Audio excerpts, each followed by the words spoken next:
González y Naranjo. Anuncio que el programa académico de residencia en cirugía general del Hospital Vitarte y en conjunto con el servicio de cirugía del Hospital Vitarte, pues se complace en presentar este primer Ateneo Interresidentes de Cirugía General. Cuento rápidamente que este Ateneo Interresidentes, el objetivo es conglomerar en el mayor número de residentes, tanto a nivel nacional, invitación también a nivel internacional, y para que de esta manera podamos colegir o reunir la mayor cantidad de futuros colegas, presentando casos clínicos para poder compartir estos y poder aunar pues más y sumar más conocimientos y compartir también experiencias. Es una manera también de interrelacionarnos con los diversos futuros colegas y también invitados colegas a este Ateneo Interresidentes. En esta oportunidad, en esta primera oportunidad, vamos a tener como disertantes, en primer lugar, el Hospital Vitarte, que esta vez es anfitrión, y la exposición del primer caso, de dos casos, primeramente. El primer caso va a estar presentado por el doctor Julio Ramos Reyes, él es residente de segundo año de nuestra casa, Hospital Vitarte, que nos presentará o disertará el caso de traumatismo hepático, abordaje de urgencia. También tendrá a su cargo la presentación de un segundo caso, apendicitis aguda complicada enfrentando una obstrucción intestinal postoperatoria. También contamos con la participación, y quedo muy agradecido, con médico residente del Hospital Regional Cayetano Heredia de Piura, el doctor Juan González Hidalgo, el R3, quien hará la disertación sobre masas ocupantes del hígado en caso clínico. Y además tenemos como un invitado internacional, y agradezco también muchísimo la participación del doctor Óscar Naranjo Pérez, el R3 de Cirugía General, representará al Hospital Luis Bernaza de Guayaquil, Ecuador. El caso clínico que presentará el doctor Naranjo será necrosis pancreática infectada, tratamiento mínimo invasivo. Bien, sin un mayor preámbulo, podemos dar inicio a este primero Ateneo Interresidentes, y la primera presentación estará a cargo del doctor Julio Ramos Reyes. Doctor Ramos. Julio. Buenas noches con todos. Antes que nada, gracias Julio, antes que nada, una cosa muy rápida. La dinámica va a ser la siguiente: la presentación del caso clínico. Durante la presentación del caso clínico se podrán hacer ciertas pausas para poder conversar, o las preguntas que puedan ser necesarias hasta el momento en que se haya avanzado el caso. Pueden preguntar a través del chat o participar también a través del micrófono sobre ciertas preguntas o dudas que puedan haber en las pausas que yo vaya a determinar. Generalmente van a ser entre 2 a 3 pausas durante la presentación del caso clínico. Quizás, si de no haber pausas, se puede al final del caso clínico también hacer las preguntas correspondientes y la discusión. La presentación no debe durar de cada caso clínico máximo 20 o 25 minutos. Después del cual se hace justamente la discusión, las preguntas, orden de preguntas, levanten la mano o participen a través del chat, y después de ello seguimos con la siguiente presentación o caso clínico. Bien, doctor Julio, puede empezar.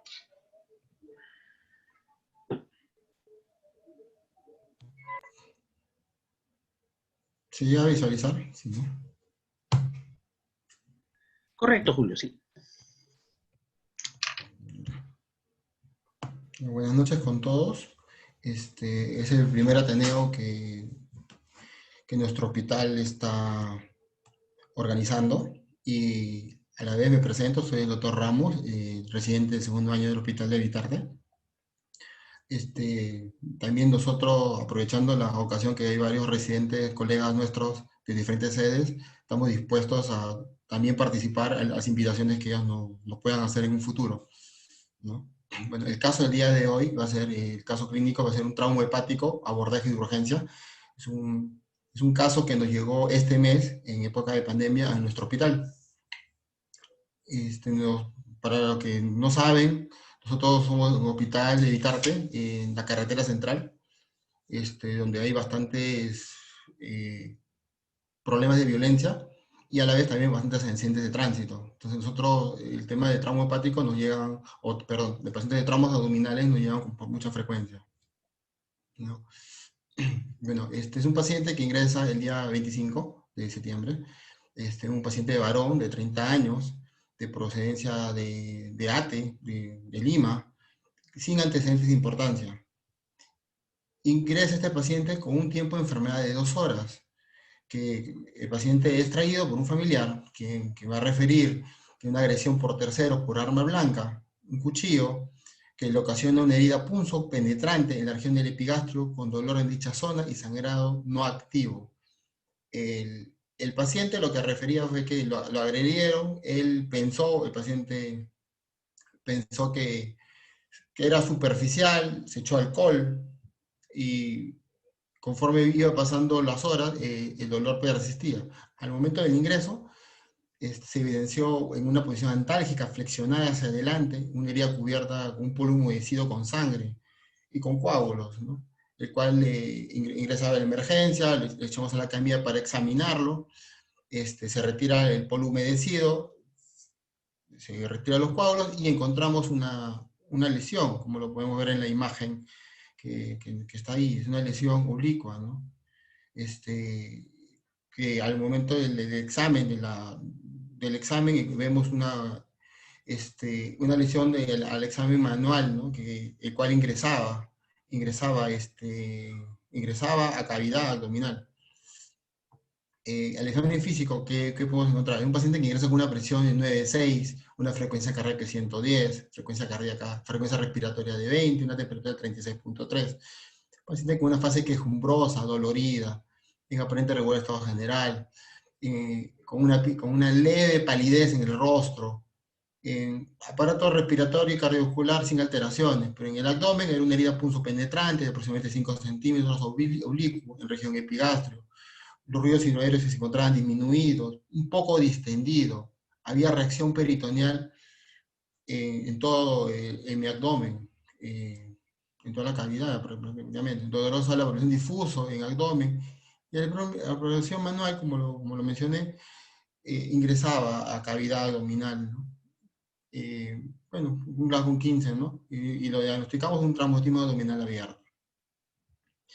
El plan de trabajo en ese momento, bueno, se pide los exámenes no sabíamos qué órgano que había dañado al paciente.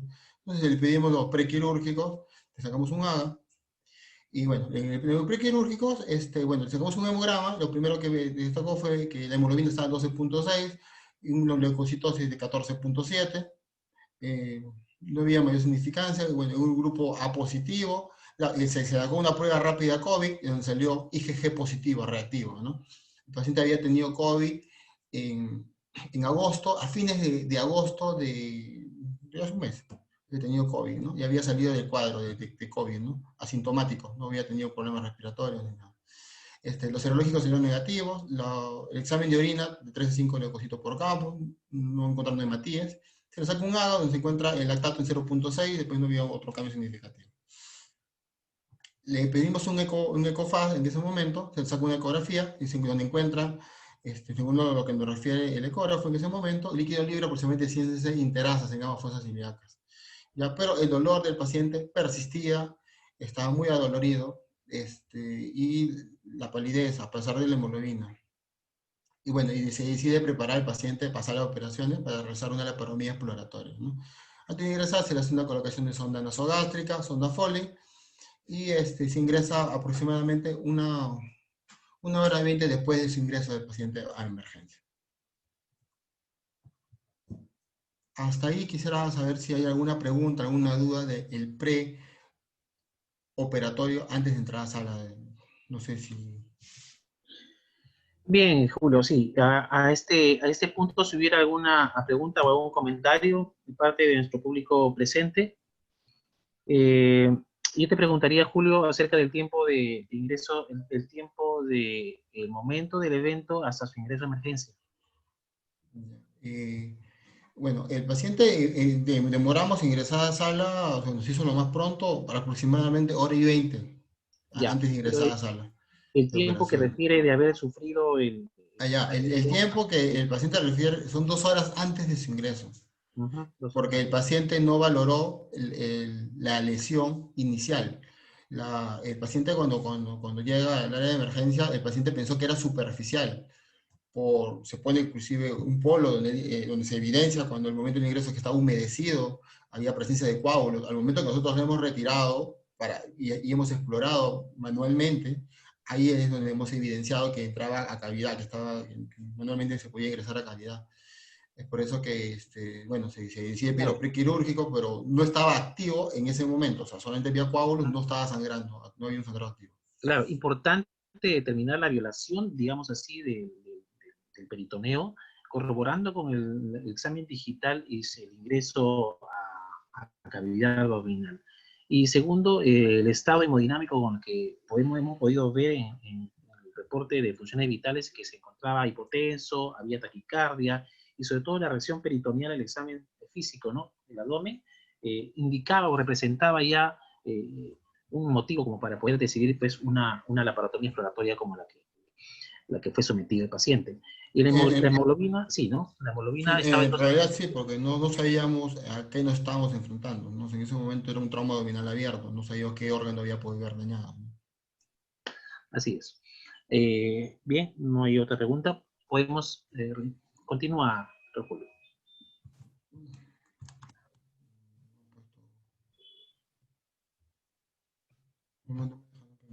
Ya.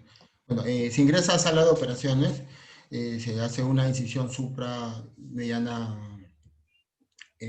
transumbilical, el cual donde se evidencia hemoperitoneo de aproximadamente 600 cc de sangre en la aspiración, con coágulos, que va a cubrir el segmento 5 y 6 hepáticos, ¿no? Y aproximadamente 5 a 10 centímetros, era un poquito grande. Al remover los coágulos, se va a evidenciar, nosotros se evidenció una lesión penetrante que comprometía ambas caras del segmento 5. La cara anterior era 5 centímetros y en ese momento se pone, se hace presión, compresión con un dressing y para poder valorar la cara posterior del segmento, del segmento. Y también encontramos una lesión lacerada de 4 centímetros posteriormente, con escaso sangrado activo al momento de la elaboración, ¿no? Y no compromiso de órganos adyacentes como la vesícula y que no estaba comprometido, ¿no? Y en el epiplo encontramos sí, siguiendo explorar, una pequeña lesión sangrante, el cual se decide ligar y clampar, ¿no? Este, ¿qué hicimos? Lo primero que hicimos en el hígado. Bueno, sí, lo primero que pensamos hacer fue una compresión con dressing para ver si podía parar el sangrado. Pero no tuvimos esa suerte. A pesar de los minutos que estuvimos haciendo esa compresión, fueron aproximadamente de 5 a 7 minutos que se hizo la compresión, mientras que hacíamos la exploración de la cavidad, si encontramos otra lesión. Al momento de retirar el dressing, se pudo evidenciar que todavía hacía sangrando. Entonces, lo que se decide hacer en ese momento es un punto PAC, un colchonero, con cargo 1, donde se hace anterior y también se hace posteriormente, ¿no? Al revisar que ya no sangraba, se coloca hemocolágeno y bueno, se hace una colocación de tren laminar, ¿no? En el lecho suprahepático, ¿no? Y bueno, el diagnóstico postoperatorio es un trauma hepático, hasta ese momento. Bien, Aquí, sí, continúa. sí, aquí quiero mostrar algunas imágenes, el cual podemos hacer, bueno, este es el momento del abordaje. Esa es la lesión que encontramos en la parte del segmento 5 del hígado. Es una lesión, bueno, penetrante, porque es un cuchillo punzo penetrante. Ese es de la cara anterior que se puede evidenciar. Aquí podemos ver el momento que se está haciendo la compresión manual, se pone y bueno, no tuvimos la suerte que pueda parar el sangrado, el cual se decide hacer el punto, ¿no? El PAC, ¿no? El colchonero lateral, y ahí sí inmediatamente pudo parar el sangrado. Bueno, hasta Bien, ahí es el acto operatorio. así es. Hasta este momento, si hubiera algún comentario con respecto al manejo intrasop del paciente con diagnóstico de trauma hepático, si hubiera algún comentario o preguntas con respecto a esto de parte del público participante.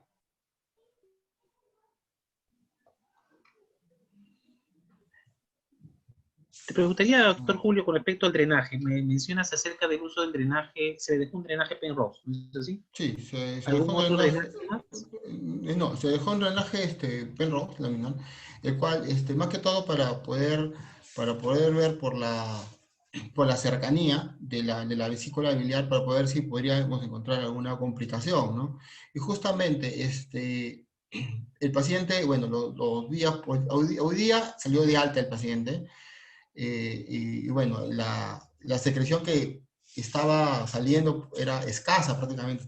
Primero comenzamos con 30, 20, 15, pero y fue variando el contenido, porque lo que se ha estado saliendo es una secreción biliosa, una coloración media amarillenta, y está dentro de las complicaciones que podemos tener en un trauma hepático. Sería que el paciente ha podido estar haciendo una fístula posoperatoria biliar, ¿no? Que está dentro de las complicaciones que están que se esperan, ¿no? Claro, claro, Julio. En estos pacientes. Así, la laceración es mayores de 3 centímetros de profundidad y esto era aparentemente una lesión asfixiante y me mencionaste algo de 5 centímetros en algún tipo en alguna de las lesiones. Bueno, calificaría como un grado 3 de trauma hepático. Sí. Los 600 centímetros cúbicos de líquido hemático en cavidad obviamente podría corresponder incluso al examen físico con abdomen peritoneal. Y se intentó en algún momento, podría haber sido este motivo para poder realizar un packing hepático, ¿qué es, Julio? ¿O no?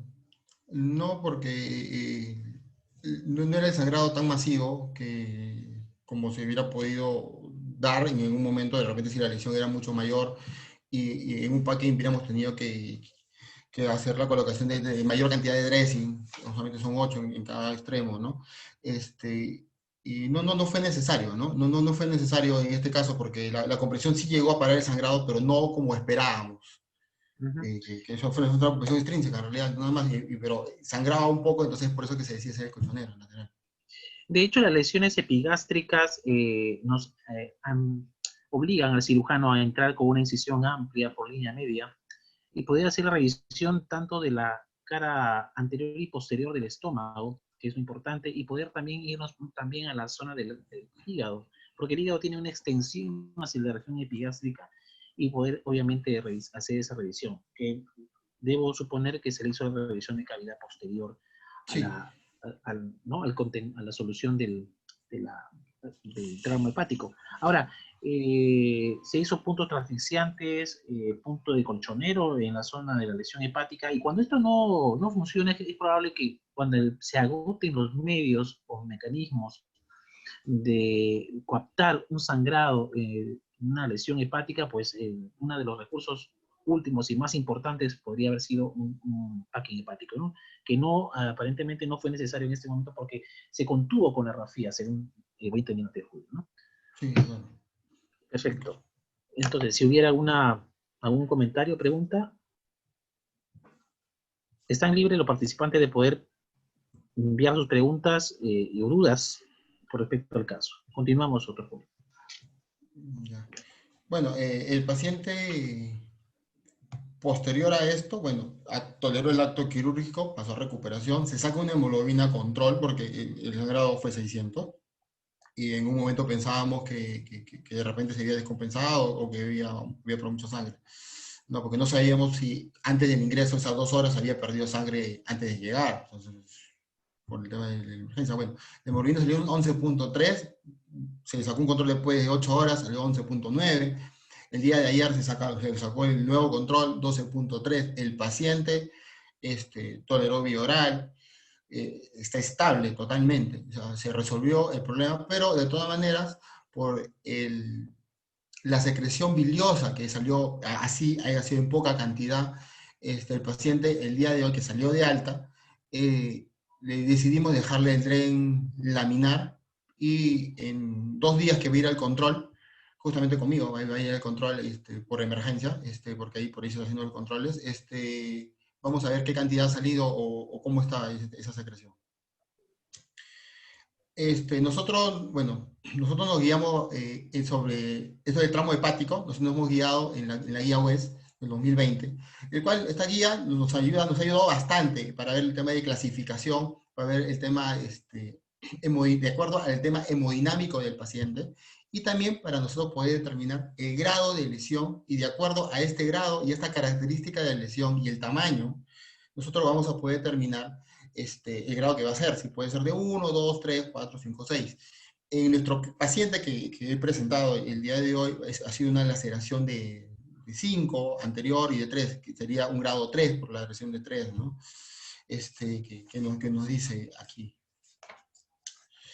A la vez, quiero hacer una presentación pequeña de lo que es el flujo que lo dice la guía WES 2020, cómo poder nosotros hacer el abordaje en este caso de pacientes, ¿no? Es muy importante recordarlo y poder tenerlo siempre presente, ¿no? Es un paciente que llega a un trauma hepático, lo primero que se debe hacer, si nos contamos con el medio, casi la mayoría de los hospitales nos contamos con esto, que es un ECOFAS, una radiografía toracopélvica, y el flujo vascular, ¿no? O sea, la vía periférica, ¿no? Para que el paciente podamos tenerlo estable. Y ahí valorar el paciente si está hemodinámicamente estable o no está hemodinámicamente estable. De acuerdo a esto, nosotros podemos pedir exámenes auxiliares, como si está hemodinámicamente estable, el paciente se le va a poder hacer un escáner, una tomografía con contraste, para poder valorar el tipo de lesión que nos estamos enfrentando, pero si es por arma blanca, se va a tener que hacer una exploración local de la zona, ¿no? Y así puede determinar, de acuerdo a esto, si la lesión es menor o una lesión moderada o severa, de acuerdo a la clasificación que los mencioné anteriormente. Si en caso fuese positivo el sangrado o la lesión, aquí nosotros lo que nos dice la guía es que hagamos una angioembolización. Si en caso esta angioembolización fuese inefectiva o no, el paciente tiene que pasar a sala de operaciones. Pero si en caso fuese efectiva esta embolización, el paciente vamos a tener que observarlo pidiéndole nuevos controles laboratorios, radiológicos y poder así al paciente esperar. En caso que este paciente nosotros veamos que hay una descompensación o tengamos una duda diagnóstica, al paciente se le puede hacer una laparoscopía diagnóstica, que es lo que estaría indicado, ¿no? En este caso, ¿no? Si en caso esto fuese positivo, el sangrado, se repara la zona de la lesión. Y si caso fuese negativo, solamente se hace un manejo conservador. ¿Qué es lo que te dice la guía web? Que lo ideal en trauma hepático es tratar de hacer el manejo conservador del paciente antes de hacer un procedimiento o un abordaje, ¿no? Para poder evitar un daño mayor. ¿Ya? En el caso que el paciente sea un paciente hemodinámicamente inestable y ya hayamos repetido la ECOFAS y el aumento del sangrado, haya aumentado el volumen, a este paciente se le tiene que, bueno, el protocolo es la activación de la transfusión masiva, ¿no? Esto es un paciente donde tiene que entrar inmediatamente a sala de operaciones para poder resolver el, el el problema que nos estamos enfrentando, ¿no? Y ahí ya podemos manejarlo de diferentes maneras, ¿no? Como una de ellas es el packing, ¿no? Que en el momento del abordaje nos va a ayudar a poder nosotros al menos ganar tiempo, ¿no? Siempre y cuando se haga adecuadamente esto, ¿no? Y poder nosotros enfrentarnos a este tipo de manejos con mayor ganancia y resolverlo adecuadamente. Ujú. Sí. Bueno, eso es lo que tengo que presentar hoy. No sé qué Bien, preguntas tienen los bien, Julio. participantes. Claro, muy bien, un excelente caso de inicio de nuestro Ateneo Interresidentes con un trauma abdominal, en este caso y en esta oportunidad un trauma hepático que no es difícil obtenerle en una guardia de las que podemos tener nosotros como cirujanos generales en nuestra carrera y el manejo adecuadamente, ¿no? Adecuadamente, porque aquí lo que hay que hacer frente a un trauma abdominal es acortar tiempos y sobre todo antes de ello y teniendo los conocimientos del ATLS es sospechar primeramente, ver la lesión y sospechar las posibles complicaciones que pueda tener, ¿no? Y las posibles lesiones internas que pueda haber. El acortar tiempo es vital para poder recuperar al paciente y una vez que estamos en sala de operaciones, pues pueden identificar la lesión y aplicar el tratamiento correctivo. Y tener además otras alternativas más, ¿no? Para poder llegar al éxito de la intervención. Para ello solo tenemos las guías que son eso, guías o recomendaciones que nos van a indicar el camino por donde podemos llegar a tratar a estos pacientes y además vale justamente esta presentación del caso para poder obtener la mayor experiencia posible también, no solamente nuestra, sino por el hecho de compartir con otros colegas o los médicos residentes también, ¿no? Que puedan participar acá. Si hubiera alguna pregunta o comentario de público.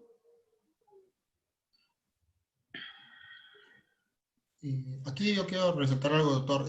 Bueno, lo que en un resumen de la guía web, también otros artículos que he leído, es que lo que nos aconsejan es si la lesión no está sangrante y no está activa, lo ideal es no tocarlo, porque podría ocasionar algún problema posterior, ¿no? El paciente podría sangrar más, quizás. Entonces, eso es lo que nos recomiendan en otros artículos, ¿no? Que ha habido en revisión, que se ha hecho. Bien, perfecto, Julio. Muchas gracias. Vamos a pasar al siguiente caso. El siguiente caso lo va a tener a cargo el doctor Oscar Naranjo Pérez. Él es médico residente de tercer año del Hospital Luis Bernaza de Guayaquil, Ecuador, que ya lo tenemos aquí. Doctor Naranjo, buenas noches. Ya, buenas noches acá. Buenas noches, doctor Johan, ¿cómo estás?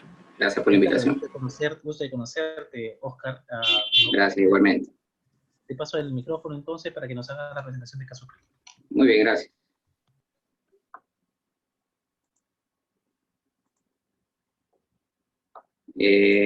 No me permite compartir la pantalla. Doctor Willy Ramírez está en los controles. Ya puede. A ver, inténtalo, por favor. Te avisan de que ya puede, doctor. Ya, perfecto. ¿Me confirman, por favor, si se ve la pantalla? Sí, doctor. Sí, perfecto, doctor. Ok. Se escucha claro, ¿verdad? Así es, doctor. Puede continuar. Listo, bueno. Buenas noches con todos. Gracias por la invitación. Soy el doctor Oscar Naranjo, soy residente de tercer año de la especialidad de cirugía general en el Hospital Luis Bernaza, Guayaquil, Ecuador. Bueno, en este momento vamos a dar un tema bastante importante sobre el tratamiento mínimo invasivo de la necrosis pancreática infectada. ¿Qué es lo que ha pasado en la evolución del tiempo, desde cuando se hacían las grandes incisiones, grandes laparotomías, hasta lo actual? ¿Qué es el tratamiento mínimo invasivo? Que la evidencia realmente indica de que es el mejor tratamiento, porque le va mucho mejor a los pacientes, tienen menos complicaciones, menos estancia hospitalaria, menos gasto hospitalario, los pacientes muchas veces no necesitan incluso pasar a terapia intensiva, y vamos a ver durante la charla que no todo paciente con necrosis pancreática infectada necesita necrosectomía incluso. Cuando se hace un buen tratamiento percutáneo, un buen tratamiento mínimo invasivo, muchas veces el paciente no necesita llegar a necrosectomía y evitar obviamente las complicaciones que nosotros conocemos por la literatura. Bueno, como les decía, antes un paciente que se encontraba con un diagnóstico de necrosis pancreática infectada, lo primero que se hacía en estos pacientes era necrosectomía. Habían algunas técnicas que ya las vamos a ver, las técnicas abiertas, donde el paciente lo primero que se hacía era necrosectomía y terminaban los pacientes pues en terapia intensiva mucho tiempo, terminaban con sus abdómenes abiertos y finalmente pues terminaban con muchas complicaciones como fístulas, etc. Y solamente si era necesario se hacía drenaje posterior a que se le ha hecho la necrosectomía abierta y se esperaba. Pero actualmente el tratamiento ha cambiado, el tratamiento se ha invertido. Actualmente el tratamiento inicialmente es drenaje percutáneo y esperado. Y solamente si es necesario se realiza necrosectomía. ¿Y por qué digo solamente si es necesario? Porque no todo paciente con necrosis pancreática infectada necesita hacerse una necrosectomía. Ya vamos a ver el por qué. Y en el momento que un paciente necesite necrosectomía, hacerla por la vía menos invasiva posible. Es decir, si llegamos a que este paciente con necrosis pancreática infectada necesita hacerse necrosectomía, se la debe hacer por la vía menos invasiva. Y vamos a ver que hay dos vías, la vía laparoscópica y la vía endoscópica. Entonces, ¿por qué les decía anteriormente que solamente si era necesario que este paciente llegue a necrosectomía? Pues vemos en los estudios que se realizan, por ejemplo, en este estudio en la revista Gastroenterology en el año 2013, indica que los pacientes que tienen un buen manejo mínimo invasivo, se hace un correcto manejo mínimo invasivo, más del 64% de los pacientes se benefician de este tratamiento. Es decir, más de la mitad de estos pacientes no necesitan necrosectomía cuando se hace un buen tratamiento percutáneo, un buen tratamiento mínimo invasivo. Entonces aquí hay una pregunta, ¿por qué hacer el tratamiento mínimo invasivo? ¿Por qué ya no hacer la cirugía convencional? ¿Por qué ya no hacer la cirugía abierta? Y ahí viene una pregunta importante, ¿qué mata más al paciente? mata más, la infección o la falla multiorgánica. Y vamos a ver en este artículo del año 2014, en donde nos indica que el efecto de la falla multiorgánica en la mortalidad de los pacientes es más crítico que la misma infección. Es decir, que yo puedo tener un paciente con necrosis pancreática infectada, pero no tiene falla multiorgánica, la mortalidad de este paciente va a ser baja. Pero tengo otro paciente que tiene la misma necrosis pancreática infectada, pero a su vez ese paciente tiene una falla multiorgánica, este paciente va a tener una mortalidad mucho más alta. Entonces, en este estudio se confirma que la infección por sí sola tiene un efecto bajo en la mortalidad. De manera que lo más importante que tengamos en cuenta, y que es lo que tenemos que entender, de que quien mata al paciente con pancreatitis severa y con necrosis pancreática infectada es la falla multiorgánica. Entonces, para yo llegar a una falla multiorgánica, pues tengo que pasar primero por una respuesta inflamatoria sistémica, que puede estar determinada por la misma pancreatitis, por la misma infección pancreática, como puede ser por otra causa del paciente que la lleva a una respuesta inflamatoria sistémica. Entonces, si yo tengo un paciente con pancreatitis severa, que de por sí hacen respuesta inflamatoria y a su vez pueden hacer falla multiorgánica, y si yo a este paciente le sumo una injuria más, le sumo una injuria quirúrgica, es decir, abro al paciente, lo opero, la laparotomía, es necrosectomía, ¿ya? Al paciente pues obviamente lo voy a llevar a una mortalidad mucho más alta.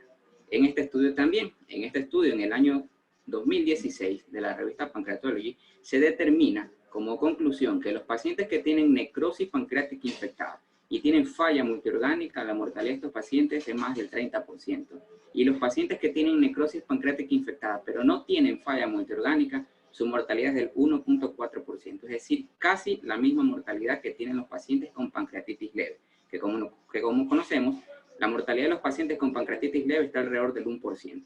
Es decir, en este estudio también se confirma que lo que mata al paciente con pancreatitis severa es la falla multiorgánica. Y lo mismo, como les decía anteriormente, respuesta inflamatoria sistémica, lo lleva a falla multiorgánica, y si yo a este paciente le sumo una injuria quirúrgica abierta, lo voy a llevar a una mortalidad más alta. En este recuadro que tengo aquí es la comparación entre cirugía y respuesta inflamatoria. Mientras más injuria quirúrgica le hacemos al paciente, voy a tener una respuesta inflamatoria sistémica mayor. Por ejemplo, una cirugía abierta, por la misma condición de ser una cirugía abierta o la anestesia que necesita este paciente, tiene una respuesta inflamatoria que llega al 100%. En la cirugía laparoscópica, al ser una injuria menor quirúrgica, va a menos del 30%. Y así vemos que los tratamientos, mientras menos invasivos son, menos respuesta inflamatoria tienen por la injuria menor del paciente. Entonces, eso explica por qué el tratamiento percutáneo y el tratamiento endoscópico actualmente le han ganado mucho camino y le han ganado la batalla a la cirugía abierta e incluso a la laparoscópica en el tratamiento de la necrosis pancreática infectada. Entonces, de manera que si yo tengo un paciente con pancreatitis severa y tengo con necrosis pancreática infectada, que de por sí ya tienen respuesta inflamatoria, y yo a este paciente le agrego una injuria quirúrgica, voy a llevarlo a más falla multiorgánica, por ende la mortalidad del paciente va a ser mayor. Entonces, eso explica el por qué el tratamiento actual de la necrosis pancreática infectada tiene que ser lo menos invasivo posible. Ya vamos a ver. Entonces, ¿qué ha sucedido en la evolución en el tiempo en cuanto al tratamiento quirúrgico de la necrosis pancreática infectada? Por ejemplo, vemos aquí las típicas necrosectomías abiertas. En el año 1993, el doctor Brackley sacó su necrosectomía, la necrosectomía de Brackley, a la cual la característica era laparotomizar al paciente, dejarlo en abdomen contenido y después de 48 72 horas reoperar a este paciente, ¿no? Se lo dejaba en abdomen contenido. Y esto pues implicaba que el paciente, como en la imagen vemos, estaba en terapia intensiva, intubado, abdomen contenido, grandes porcentajes de fístulas en el paciente y la mortalidad era altísima. Casi todos los pacientes que se operaban por necrosectomía abierta tenían una mortalidad muy alta. Después, en el año 98, por cierto, la técnica anterior que les nombré es el año 93. Después, en el año 98, sale la denominada necrosectomía low workshop, en la cual la característica era lo mismo, el aparatomizar al paciente, pero en este caso ya los pacientes no se los dejaba con abdomen contenido, sino que se les colocaba unos grandes drenes, ¿ya? Se cerraba al paciente, se cerraba la cavidad del paciente y solamente si era necesario se lo reoperaba. Pero por lo general casi todos terminaban reoperándose. ¿Y cuáles eran las complicaciones de estos pacientes? La fístula pancreática en un 53%, la insuficiencia exócrina en un 25%, las fístulas entéricas en un 16%, infecciones en la pared 14%, diabetes en 9%. Entonces vemos que tienen grandes complicaciones. Y esto es lo que se obtenía pues, por estas grandes laparotomías, grandes necrosectomías, ¿no? Gran cantidad de necrosis pancreática, pero como vamos a ver más adelante, por la técnica mínima invasiva, que es lo que se debe hacer ahora, también se puede obtener este tejido pancreático infectable. Luego en el año 2005 salió la necrosectomía Lobeguer, la cual la característica era laparotomizar al paciente, sacar la necrosis que se podía retirar a este paciente y colocar grandes drenajes de un lado y hacia el otro lado para crear un sistema de irrigación continua, de manera que se envía solución salina por un dren y se saca por el dren del lado opuesto. Entonces, esta es otra técnica que podríamos decir que es la última técnica por laparotomía, que salió hace unos 15 años aproximadamente, pero sin embargo no está fuera de las complicaciones que vemos acá en el recuadro. Pero ¿qué es lo que sucede actualmente y qué es lo que se debería hacer actualmente? Actualmente el tratamiento de la necrosis pancreática infectada es lo mínimo invasivo, el drenaje percutáneo, como vamos a ver. Entonces este es el estudio, podemos decir el estudio madre del tratamiento mínimo invasivo en la necrosis pancreática infectada, el denominado PANTHER Trial, que salió en el año 2010. A partir de este estudio de aquí, realmente se revolucionó el tratamiento de la necrosis pancreática infectada. Este estudio confirma el por qué se debe hacer mínimo invasivo y por qué no laparotomías. Entonces, este estudio, que compara el STECAC Approach versus las necrosectomías abiertas, el objetivo era comparar la eficacia del tratamiento mínimo invasivo versus el tratamiento convencional abierto. ¿Y qué es lo que se determina en este estudio? Que los pacientes que se les realiza el tratamiento mínimo invasivo o el denominado STECAC Approach tienen falla multiorgánica en el 12%, mientras que los pacientes que se realiza un tratamiento abierto o una necrosectomía abierta convencional, más del 40% de estos pacientes tienen falla multiorgánica. Y como les había explicado anteriormente, los pacientes que tienen falla multiorgánica, mientras más falla multiorgánica tienen, mayor mortalidad que el paciente. De manera que esto de aquí explica y confirma por qué el tratamiento mínimo invasivo es mejor que el tratamiento convencional, sobre todo por el porcentaje de falla multiorgánica. A más falla multiorgánica, más mortalidad en estos pacientes, ¿no? Pero bueno, este estudio tuvo cierto cuestionamiento porque se determinaba de que este estudio no comparaba la supervivencia de los pacientes. Pero sin embargo, el mismo autor, hacia el año 2019, hizo un seguimiento de los pacientes que habían estudiado en el año 2010. De manera que en estos 9 años, desde el 2010 al 2019, se comparó, se siguió a esos pacientes de ese estudio y se determinó la supervivencia. Entonces se determina que el tratamiento mínimamente invasivo, el STECAC Approach, tiene una supervivencia mayor de 60%, mientras que los pacientes que se realiza la necrosectomía abierta tienen una supervivencia menor del 40%. Entonces este estudio pues confirma pues lo que habíamos dicho, que el tratamiento mínimamente invasivo es lo que se debería hacer en estos pacientes, ¿no? Ahora bien, hay dos tipos de tratamientos mínimamente invasivos. Cuando hablamos en cuanto a drenajes percutáneos, el drenaje proactivo y el drenaje estándar. En este estudio del 2017 se compara estas dos técnicas. ¿Qué quiere decir un drenaje proactivo? Un drenaje proactivo quiere decir que se coloca un drenaje en el paciente, se va al siguiente día a ver al paciente cómo está la respuesta inflamatoria, se van viendo los laboratorios, la respuesta inflamatoria clínica del paciente, y se decide si se coloca un segundo drenaje, si se hace irrigación de ese dren, se coloca un tercer drenaje, etcétera, etcétera. Ese es el drenaje proactivo. Y el drenaje estándar, en cambio, es aquel que se coloca un drenaje al paciente y simplemente esperamos que el terapista intensivo haga el trabajo como terapista y nos diga pues si el paciente va bien o va mal, o si el paciente se complica. Es decir, pongo un dren y me olvido del paciente. Entonces, en este estudio se compara estos dos tipos de tratamientos, el proactivo y el estándar.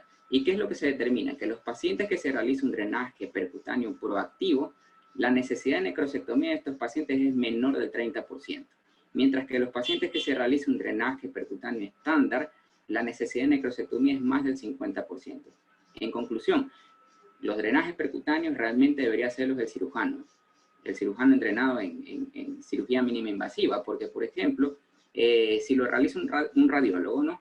El radiólogo coloca el dren, pero el radiólogo no sigue al paciente, ¿no?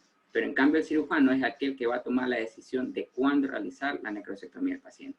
Y como vemos en este estudio, si se lo hace de manera proactiva, es decir, coloco un DREN, lo sigo al paciente, veo la respuesta inflamatoria, decido si tengo que colocarle un segundo o tercer drenaje o tengo que hacerle algún sistema de irrigación continua a través de estos drenes, menos del 30% de estos pacientes van a necesitar necrosectomía, por ende menos las complicaciones que sabemos.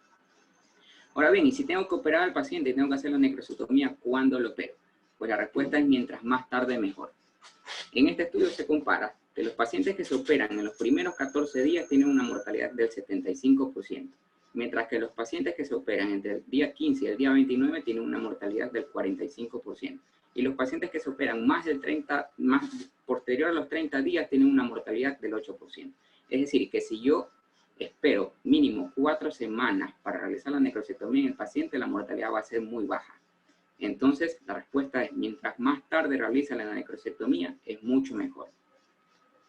Vamos a presentar unos casos que hemos hecho acá en el hospital. Estamos realizando esta técnica mínima invasiva del Stegg Approach. Entonces, empezamos. Tenemos un paciente con necrosis pancreática. Tiene 3 semanas de evolución este paciente. Pero este paciente no tiene deterioro hemodinámico, este paciente no tiene respuesta inflamatoria, este paciente no tiene síndrome compartimental, este paciente tolera la vía oral, tolera su dieta y no tiene dolor abdominal. Y tiene esta imagen de aquí, una gran necrosis que ocupa casi todo el cuerpo y cola del paciente, tiene 3 semanas de evolución. La pregunta es, ¿drenamos o no drenamos a este paciente? La respuesta es, no lo drenamos. El tiempo de evolución, podríamos decir, bueno, por el tiempo de evolución drenemos. Por imagen, que vemos una catástrofe en el páncreas, drenemos. Pero la respuesta siempre lo va a dar la parte clínica del paciente. Y este paciente no tiene ni deterioro hemodinámico, clínico, no tiene respuesta inflamatoria, está comiendo, no tiene dolor, por ende a este paciente no le hacemos nada. Y esta es la tomografía del paciente. Vemos aquí una gran cantidad de necrosis, cuerpo, cola del páncreas de este paciente. Si nosotros vemos solamente la imagen, diríamos a este paciente hay que drenarlo. Pero ahí va la parte clínica. Si la parte clínica está compensada en ese paciente, no hay respuesta inflamatoria, a este paciente no se le hace absolutamente nada. Acá tenemos otro caso, 10 días de evolución con una imagen como esta. Gran cantidad de necrosis, signos de infección que vemos, gas dentro de la colección, con solo 10 días de evolución. Este paciente está febril, está taquicárdico, tiene dificultad respiratoria, tiene marcadores inflamatorios positivos, el abdomen está distendido y doloroso. ¿Lo drenamos a este paciente? La respuesta es sí. A pesar de que tiene pocos días de evolución de su patología, a este paciente hay que drenarlo. Hay que colocarle un primer drenaje percutáneo para disminuir la respuesta inflamatoria que le está provocando esto de aquí. Porque recordemos que esta necrosis pancreática que está infectada lo puede llevar a la falla multiorgánica y la mortalidad de ese paciente va a ser alta. Entonces, este paciente que tiene respuesta inflamatoria, que tiene esta imagen de aquí, hay que drenarlo. Y aquí vemos la imagen. Aquí vemos la imagen. Este paciente por hecho tiene ascitis pancreática. No había otra causa que le esté provocando la ascitis a este paciente. Y es importante saber que los pacientes que tienen ascitis pancreática tienen un porcentaje de mortalidad mayor que los que no tienen ascitis pancreática. Y vemos la imagen, gran cantidad de necrosis, más del 50% con signos de infección. A ese paciente le colocamos un drenaje temprano. Y este otro paciente, 4 semanas de evolución, síndrome de respuesta inflamatoria sistémica, dolor abdominal, deterioro clínico, con esta gran cantidad de necrosis, ¿lo drenamos a este paciente? La respuesta es sí. Por el tiempo de evolución está ideal para drenarlo y segundo, por la respuesta inflamatoria presente. Los materiales que se utilizan para este tratamiento son los materiales mínimamente invasivos. Drenes en pigtail, por ejemplo, este dren del lado derecho, del lado izquierdo de la pantalla es un dren cavitario que por lo general se lo utiliza para drenajes cavitarios de líquidos pleurales, de NPMs, etcétera. Lo podemos utilizar en estos casos. O drenes multipropósitos también. ¿Cómo lo realizamos? Llevamos al paciente imágenes a la sala de tomografía por lo general. Siempre estos pacientes tienen que ser guiados por imágenes, guiados por tomografía.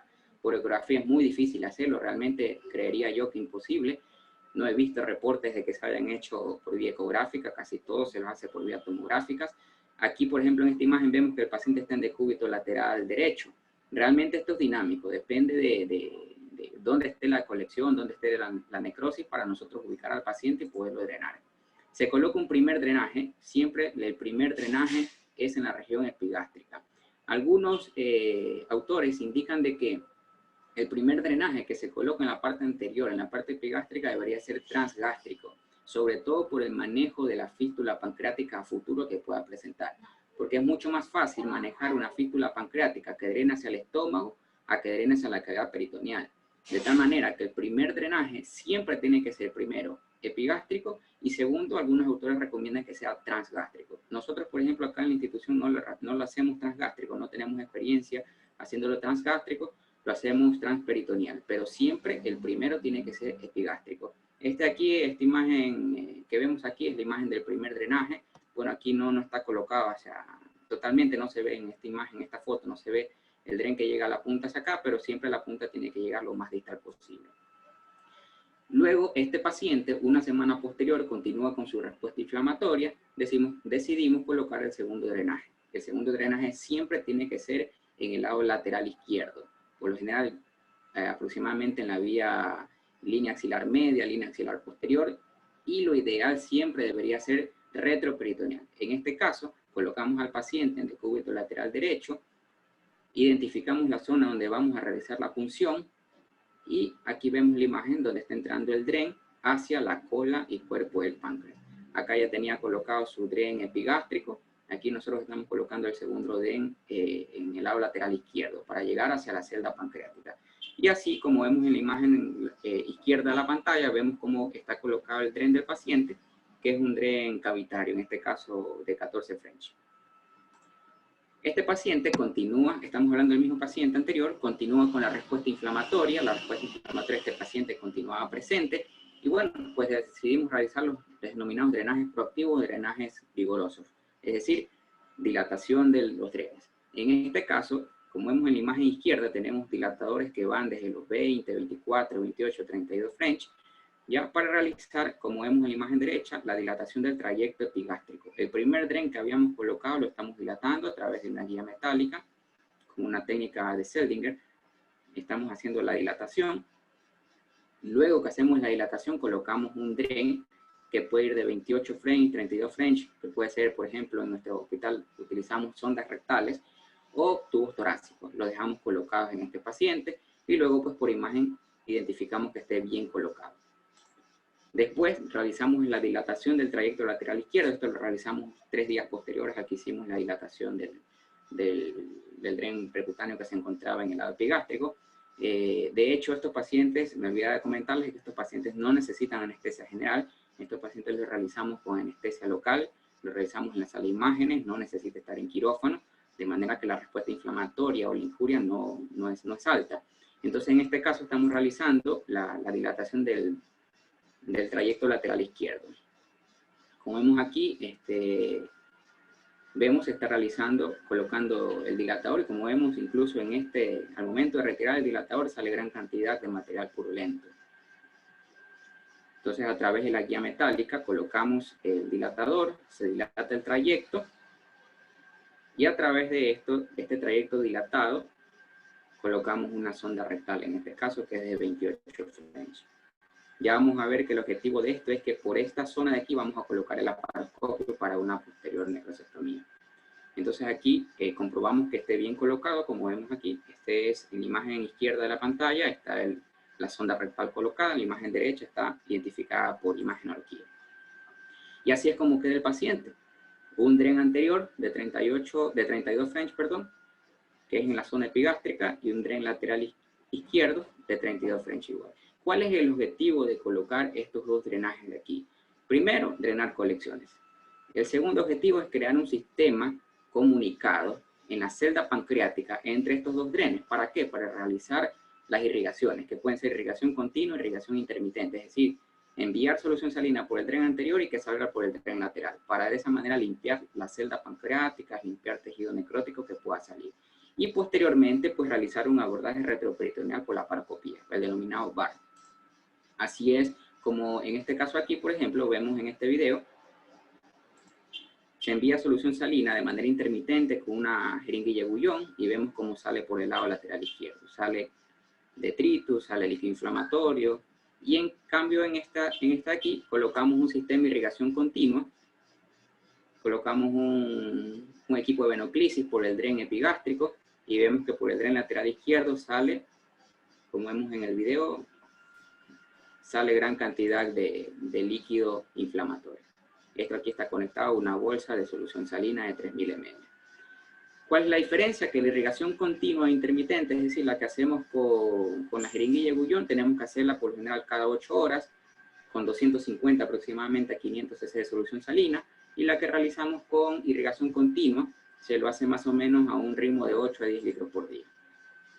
Este paciente ameritó realizarle la necrosectomía laparoscópica o VAR, recordemos que menos del 30% de estos pacientes lo necesitan, y realizamos el debridamiento retroperitoneal videoasistido. Esta es la posición en la cual colocamos al paciente. Realmente esto varía mucho dependiendo del paciente, dependiendo de la necrosis del paciente. En este caso, esta paciente, por ejemplo, la colocamos en el decúbito lateral derecho, en una posición más o menos de toracotomía, y el laparoscopio lo hacemos ingresar por el DREN lateral izquierdo, por este trayecto. Retiramos ese DREN y a través de eso introducimos el laparoscopio, como vemos en esta imagen acá. Entonces aquí vemos unos videos que hemos extraído de los pacientes que hemos hecho en el hospital. Esta es la primera necrosectomía retroperitoneal laparoscópica que hicimos. Entonces vemos cómo en este caso, en la primera entrada que hicimos, había líquido inflamatorio, mucha necrosis. En este segundo video vemos lo mismo. Acá esta imagen azul que se ve acá es del DREN epigástrico que se encuentra ubicado. Vemos la necrosis que se encuentra en todo el trayecto retroperitoneal que se ha creado. Y pues con la ayuda de una pinza de aro empezamos a retirar la necrosis que podamos retirar. Siempre aquella necrosis que se puede retirar, porque aquella que está muy pegada puede sangrar al paciente. Recordemos que lo más importante es que esto de aquí debemos hacerlo lo más tarde posible, por lo general a partir de la 4ª semana. Lo mismo en este video, es la primera necrosectomía que realizamos en este paciente, es la necrosis que se puede retirar. Aquí en este caso estamos haciendo una remoción de la necrosis con la cánula de succión e irrigación del laparoscopio, y luego pues con la pinza de aro se hace mucho más fácil retirarla, ¿no? Entonces, como les decía, siempre en el primer VAR, tratar de retirar la mayor necrosis posible que se pueda retirar para dejar el trayecto limpio. Entonces aquí ingresamos la pinza de aro y con la pinza de aro empezamos a retirar la necrosis que hemos removido. Bueno, en este caso los videos están así medio distorsionados, por eso se ven de esa manera. Aquí, por ejemplo, vemos el DREN epigástrico que está bien colocado, de manera que el sistema de comunicación se ha logrado correctamente, de manera que las irrigaciones continuas funcionan de manera perfecta, ¿no? Entonces, este es un video de cómo estamos haciendo la necrosectomía. Por la laparoscópica vemos cómo la pinza de aro se abre en el trayecto para que se nos facilite el ingreso del laparoscopio, ¿verdad? Y empezamos a hacer la remoción de la necrosis que podamos retirarla, como habíamos visto en los videos anteriores, ¿no? Siempre es importante que esta necrosis que retiremos, mandarla a cultivar. En este caso acá en nuestro hospital tenemos mucha incidencia de KPC, entonces de tal manera que los infectólogos siempre nos piden que tomemos muestra de toda la necrosis que saquemos y de todas las necrosectomías laparoscópicas que realicemos para el estudio bacteriológico, pues, y dirigir el tratamiento antibiótico oportuno, ¿no? Entonces ahí vemos cómo se ingresa el laparoscopio, se realiza la remoción de la necrosis y pues procedemos a retirarla, ¿no? Como habíamos visto anteriormente. Entonces, en este caso vemos toda la necrosis que podemos retirar. Aquí vemos necrosis en pequeñas y grandes cantidades, incluso una gran porción de necrosis, como vemos que por esta vía mínima invasiva podemos retirar la misma cantidad de necrosis pancreática que podemos retirar en los pacientes que realizamos las laparotomías. Es decir, que no hay mayor diferencia en esto de aquí, ¿no? Aquí vemos la segunda entrada, en este paciente el segundo VAR que realizamos aproximadamente a los 5 días del primero, y vemos cómo el trayecto está granulado, pero aún hay necrosis, ¿no? Y toda la necrosis que podamos retirar, la retiramos en el momento oportuno. En este caso, la paciente pues continuaba con su respuesta inflamatoria y pues tuvimos que hacerle una necrosectomía nuevamente, ¿no? Acá vemos el quinto VAR que realizamos en estos pacientes. En este mismo paciente, el quinto y último VAR, es decir, en este paciente realizamos 5 necrosectomías, 5 debridamientos. Vemos como el trayecto está totalmente granulado, ya no hay necrosis, no hay colecciones, el trayecto está completamente granulado Esta es la parte epigástrica del trayecto. Vemos la colocación del dren. Y en este paciente pues ya no hay nada más que retirar, ya no hay más necrosis que retirar. Este paciente no necesitó estar en terapia intensiva, no necesitó tener intubación prolongada, nunca le hicieron traqueostomía, de tal manera que este paciente evolucionó bastante bien. Aquí vemos la colocación, vemos que el dren está colocado perfectamente. En este caso, por ejemplo, ya en este paciente, como ya no íbamos a hacer más debridamientos, ya empezamos a reducir el frenchaje o el calibre de los drenes. En este caso, colocamos una sonda nasogástrica fenestrada en el trayecto epigástrico para ir disminuyendo poco a poco ya el. Como vemos aquí, está colocado una sonda nasogástrica fenestrada y de manera que vamos disminuyendo ya el tamaño. Y así es como queda el paciente finalmente. El paciente queda con un dren anterior y un dren lateral izquierdo. Totalmente como cuando hacemos unas necrosectomías abiertas, que dejamos colocados drenes. En este caso lo mismo, dejamos un dren de 10, 12, 8, dependiendo del cual tengamos disponible, pero lo importante es siempre dejar estos drenes para un posible manejo de una fístula pancreática que pueda producirse en este paciente, ¿no? Entonces, en nuestro hospital hemos determinado que el tiempo hospitalario aproximado de estos pacientes son 90 días. Número de drenes que hemos colocado en estos pacientes han sido 2. El anterior siempre y el lateral izquierdo siempre, como hemos mencionado.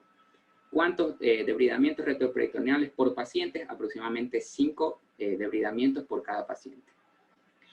¿Cuántos de estos pacientes necesitaron laparotomías para necrosis abierta? Ninguno, 0.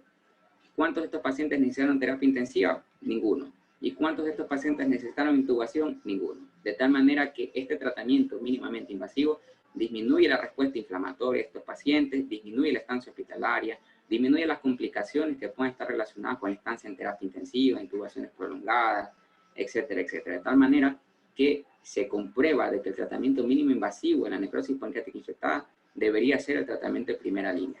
Ya no deberían hacerse las necrosis abiertas, a no ser que, por ejemplo, estemos en un hospital que no tengamos un personal entrenado, no tengamos un centro de imágenes disponibles con un tomógrafo, no tengamos los materiales necesarios, es decir, no tengamos los drenes percutáneos, no tengamos los dilatadores, o que el paciente durante su estancia hospitalaria presente una perforación visceral relacionada con la patología, que tengamos que obligadamente hacer una laparotomía, o que el paciente presente una hemorragia no controlada relacionada con esto, ¿no? Bueno, y este es el logo de mi hospital, y este es el logo de un centro de entrenamiento laparoscópico que tenemos acá en Guayaquil, Ecuador, ¿no? Muchas gracias, muy amable. Si tienen alguna pregunta, las escucho.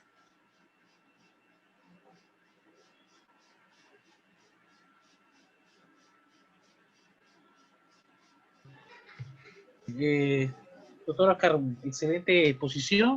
Realmente has cultivado grandemente con este tratamiento de esta patología que no es infrecuente en las emergencias, y realmente nos has hecho pues un recorrido intenso y apasionante sobre el manejo que están realizando ustedes en el Hospital Bernaza.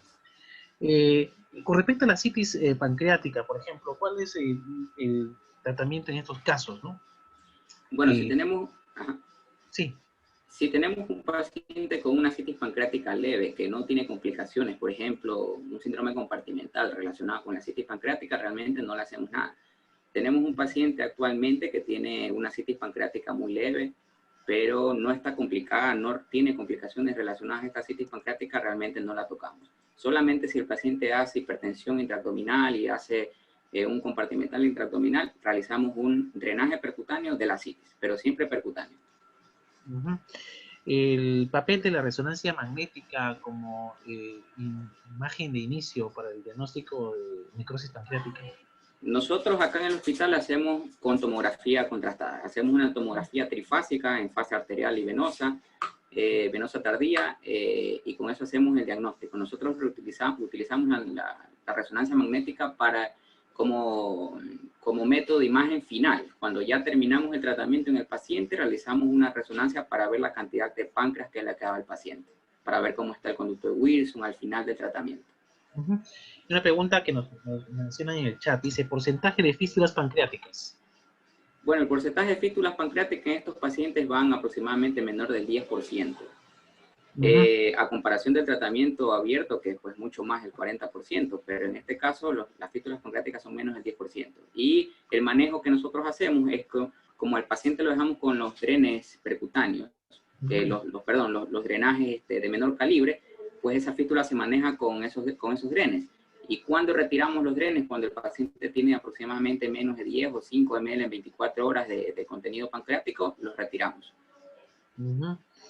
El reinicio de la tolerancia o la nutrición enteral, ¿en qué pacientes? Bueno, eso es importante, eso es bastante importante esa pregunta, porque antes se consideraba que los pacientes con pancreatitis, incluso las pancreatitis leves, ya no decir también las moderadas y severas, a todos los pacientes se los dejaban en NPO 5 o 10 días. El manejo era desde inicio con una vía central, nutrición parenteral. Pero actualmente la evidencia, incluso en las guías de Atlanta 2012, indica de que los pacientes pueden ingresarse su vía oral a partir de las 48 horas, siempre y cuando no haya dolor y el paciente esté despierto, tolere la vía oral. En este caso, por ejemplo, estos pacientes, como por ejemplo en la experiencia que tenemos nosotros, estos pacientes no han pasado terapia intensiva, sino que han estado en cuidados intermedios, han estado despiertos, han tolerado la vía oral. Estos pacientes se les reinicia la vía de la dieta por vía oral de manera temprana. Una pregunta más dice, ¿continúa en tratamiento de irrigación el paciente, ¿no? Al disminuir el calibre de los drenajes?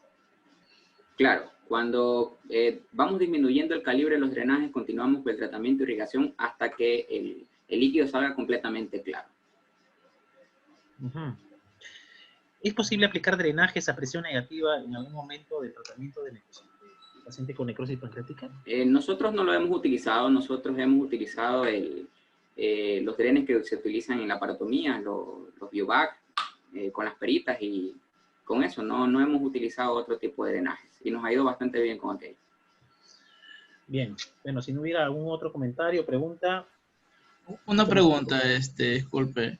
¿El drain que le dejas, el Biovac, lo dejas colapsado o habría un problema de dejarlo colapsado de producir las fístulas pancreáticas? Nosotros lo dejamos colapsado la perita. Cuando vemos que la producción es alta, lo dejamos colapsado. Cuando vemos que la producción es baja, realmente lo dejamos sin la succión a la que tú te refieres. Sí. El tema de la pera. Ajá. Ah, ya. No habría ningún problema dejarlo así colapsado, ¿no? No, para nada. No hemos tenido problemas, al menos en la experiencia que tenemos en el hospital. Ok, muchas gracias. Bien, perfecto. ¿Alguna otra pregunta más? Bien, doctor Naranjo, realmente quedamos muy complacidos y agradecidos por tu participación. Un excelente caso, tremendo caso, y tremenda exposición también, que nos has dado como introductoria al caso clínico. Realmente nos ha dejado bastante satisfechos.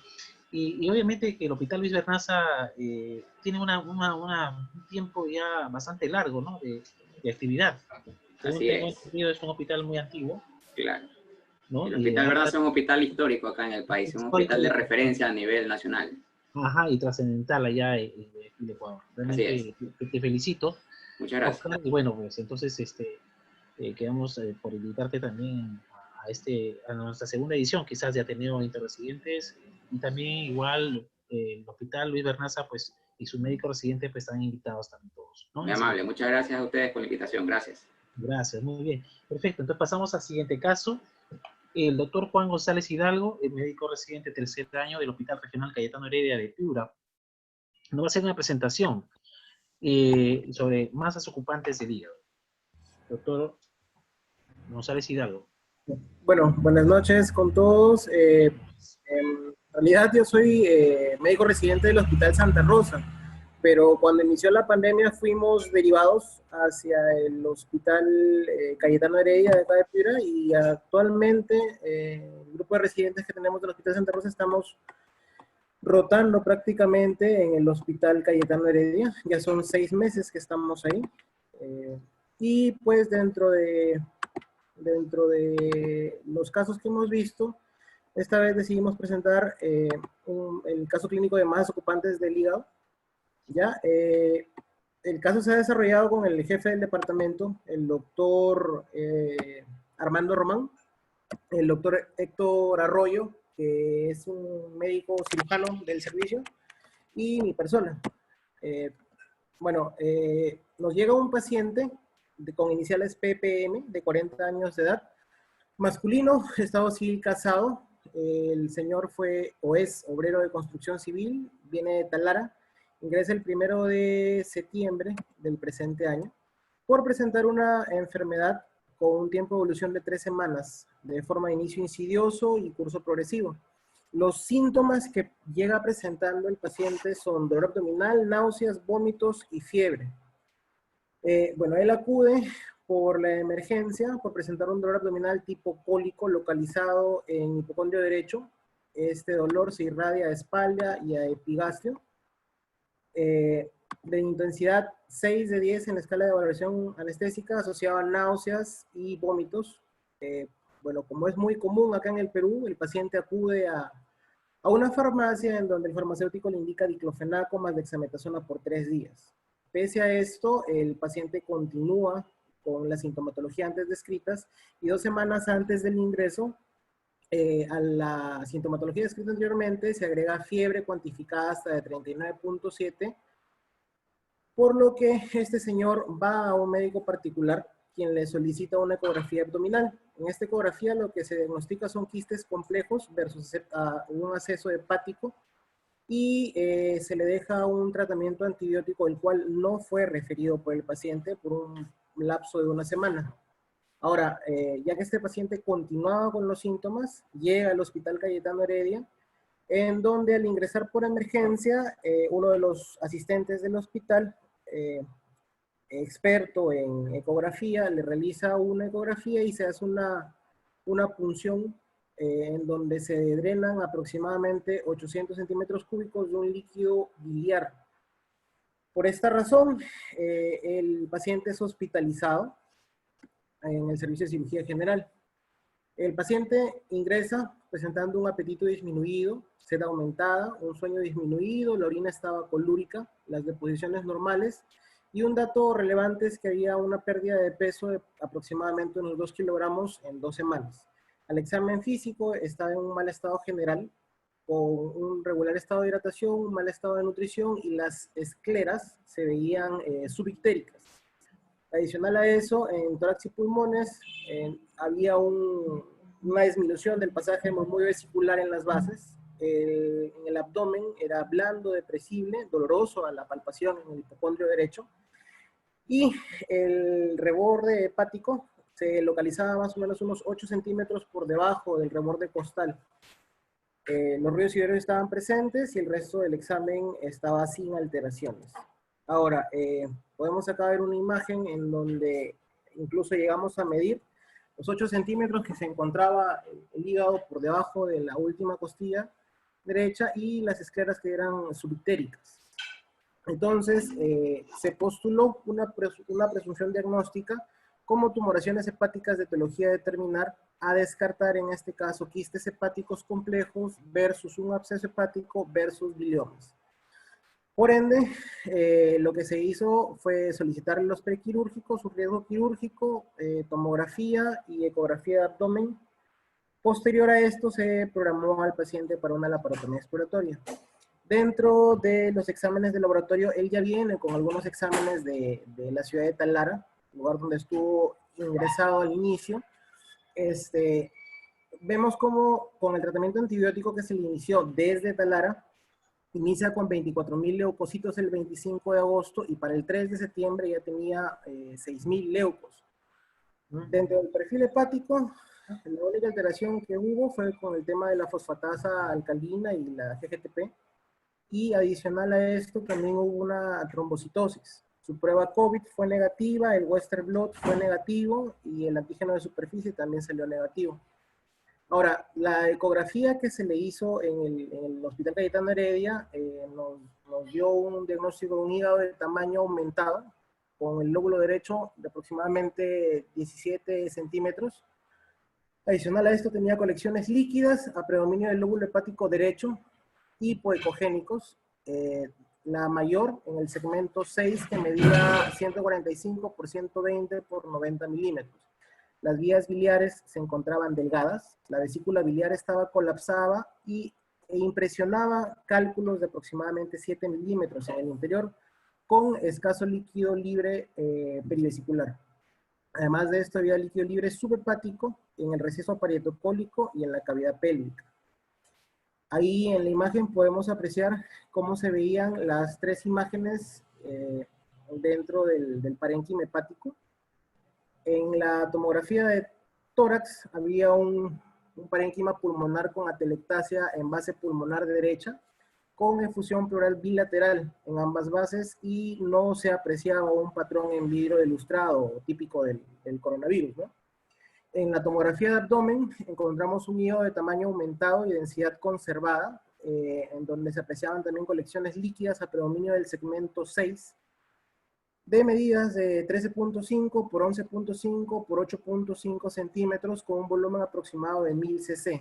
En fase contrastada mostraba cierto realce periférico. La vesícula estaba contraída e impresionaba tener cálculos en su interior. Adicional a esto, corroboraba lo del líquido libre en el espacio de Morrison, cavidad pélvica y parietocólico derecho. Se le realizó también una resonancia magnética nuclear al paciente, en donde se apreciaba un hígado que muestra una imagen de 70 por 50 milímetros en la cara antero superior del segmento 8, y otra de mayor tamaño pseudolobulada en la cara inferior del lóbulo derecho de 12 por 18 centímetros. El contenido de esta era líquido, y otro más pequeño en la cara posterior de 10 por 9. En el caso de la resonancia, sí le informó como una vesícula biliar normal. Había también líquido libre en el espacio parietocólico a predominio izquierdo y una marcada hepatomegalia, bueno, moderada hepatomegalia con múltiples imágenes pseudoquísticas en el parénquima, sugerentes de biliomas sin dilatación de las vías biliares intra y extrahepáticas. Ahí podemos apreciar una imagen de la resonancia magnética que se le realizó al paciente, en donde se pueden apreciar precisamente estas masas intrahepáticas. Ahora, lo que pensamos fue en descartar biliomas, un absceso hepático o un quiste hepático complejo, o también, bueno, inicialmente se propuso el diagnóstico de quistes hidatídicos, luego con el Western blot se dejó de lado. El plan terapéutico en un inicio, el paciente se encontraba en NPO, con hidratación, tratamiento antibiótico, protectores gástricos, y se le programó para sala de operaciones. El día 16 de octubre, el paciente ingresa a sala de operaciones con un diagnóstico preoperatorio de una tumoración hepática, y en el postoperatorio, el diagnóstico fue abscesos hepáticos múltiples. Lo que se hizo fue un drenaje de abscesos más colecistostomía. Dentro de los hallazgos intraoperatorios, se hallaron la presencia de 3 colecciones purulentas en el parénquima hepático. La primera estaba localizada en el segmento 6, se drenaron aproximadamente 900 cc de líquido purulento. La segunda en el segmento 4, con un drenaje de 200 cc, y la tercera en el segmento 8, con 20 cc de drenaje. El epiplum lo encontramos plastronado al lecho hepático con adherencias firmes y laxas, escaso líquido inflamatorio en el lecho hepático, y la vesícula estaba colapsada y sin cálculos, en contraste con lo que describía la ecografía y la tomografía, y dándole razón a la resonancia magnética. Bueno, el procedimiento que se hizo fue una incisión subcostal derecha, una disección por planos hasta la cavidad, se aspiró el líquido ceremático, hubo una disección roma y cortante del plastón al lecho hepático. Se hizo una apertura de los segmentos antes descritos, el 6, el 4 y el 8, y se drenaron los abscesos. Se lavó la cavidad más o menos con un promedio de 10 litros de solución salina fisiológica. Se aperturó el fondo vesicular, se corroboró que no habían cálculos, y se dejaron un dren tubular y laminar en el segmento 6, que era el que tenía mayor contenido de pus, y solo drenaje laminar en los segmentos 4 y 8. Ahí me he equivocado, ese 8. Más una colocación de una sonda Foley en el fondo vesicular, abocada al exterior como una colecistostomía, y se cerró por planos. Ahí tenemos una imagen de cómo quedaron los drenes posteriores a la cirugía, y del hallazgo intraoperatorio, la parte del plastrón que se veía. El paciente tuvo una evolución favorable, pasó de URPA a hospitalización. De los drenajes salía una secreción serohemática y de la colecistostomía escasa cantidad de líquido biliar. Ahora, el paciente fue con una evolución favorable, se envió a casa con drenajes y con tratamiento antibiótico.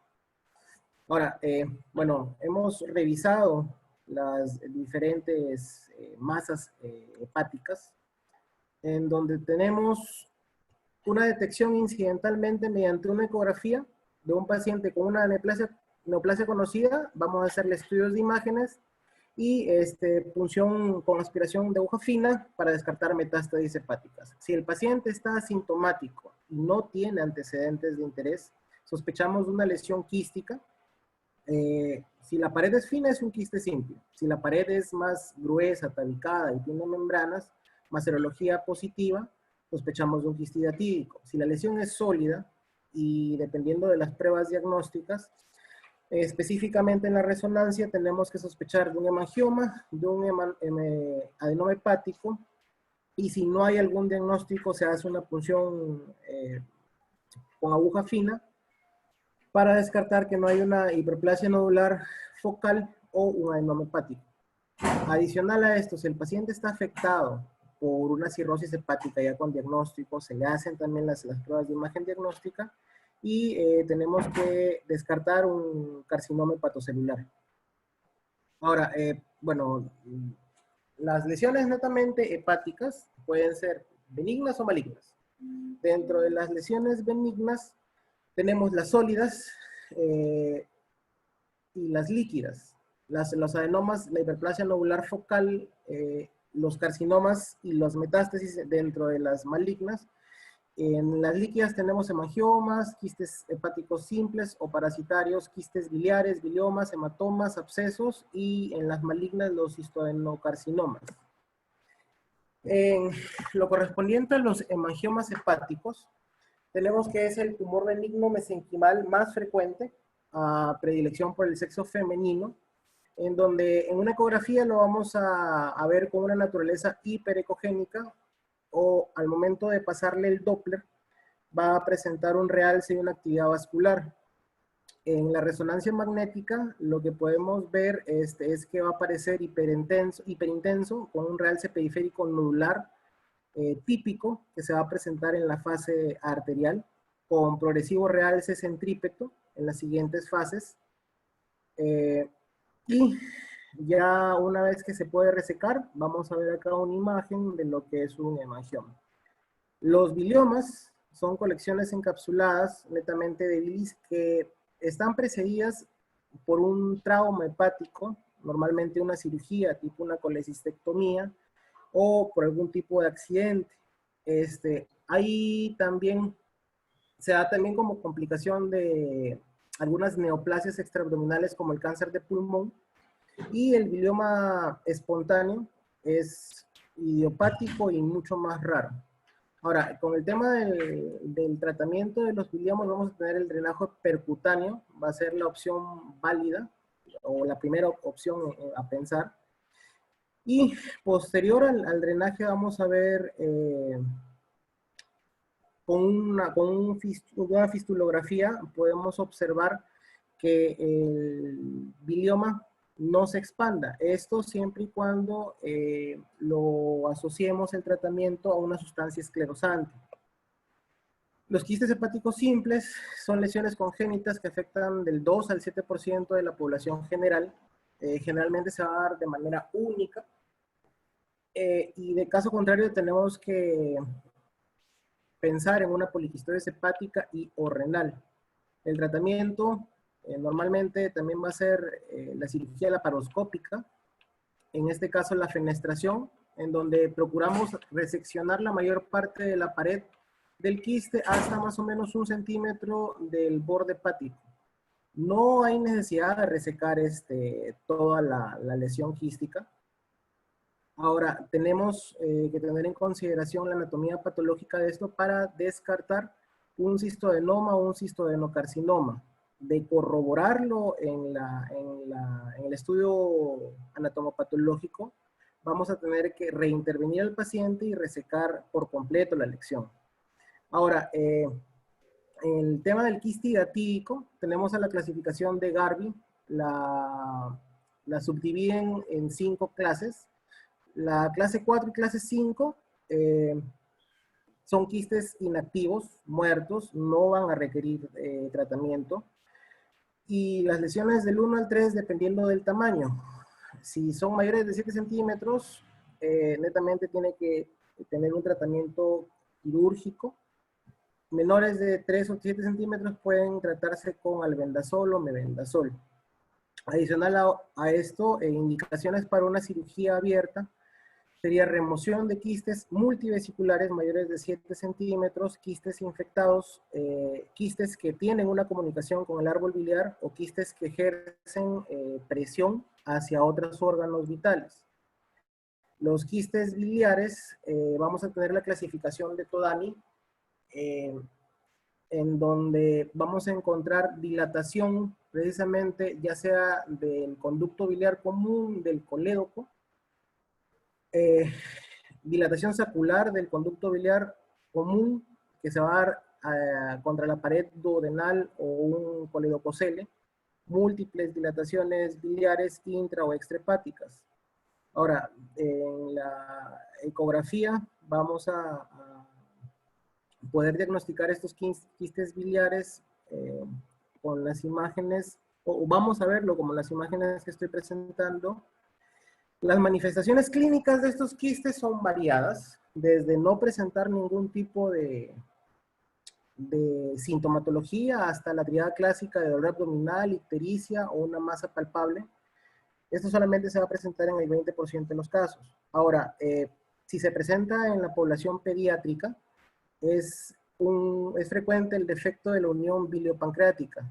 Esto de aquí va a provocar una ictericia o masa abdominal.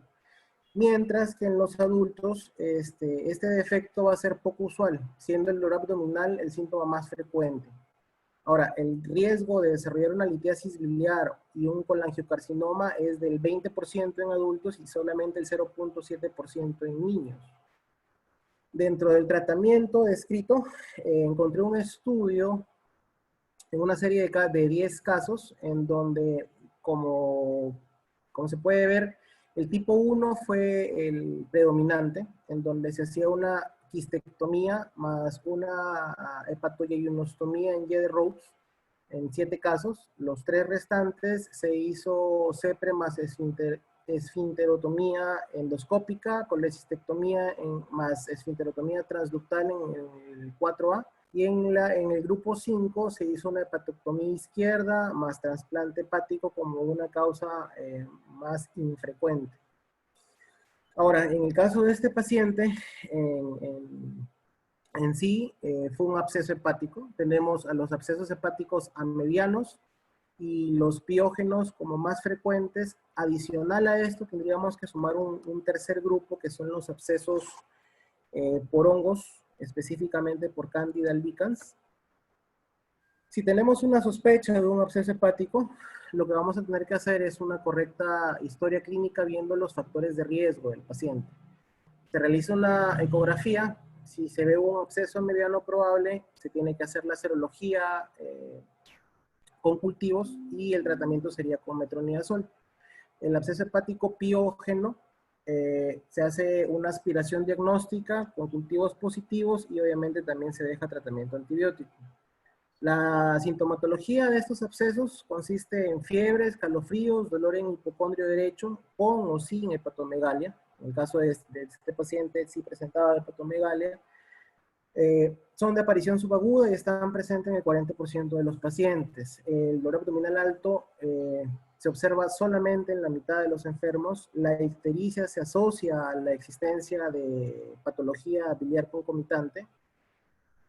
En esta diapositiva lo que podemos ver son lesiones hipoecoicas por ultrasonografía con halo que refuerza. Esto de aquí es en los quistes piógenos, en los abscesos piógenos.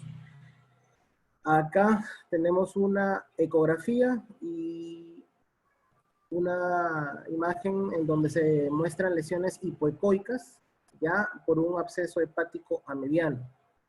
El tratamiento siempre se va a preferir la parte, mejor dicho, el tratamiento mínimamente invasivo, comenzando desde el inicio con antibióticos de amplio espectro que cubran gram negativos y anaerobios.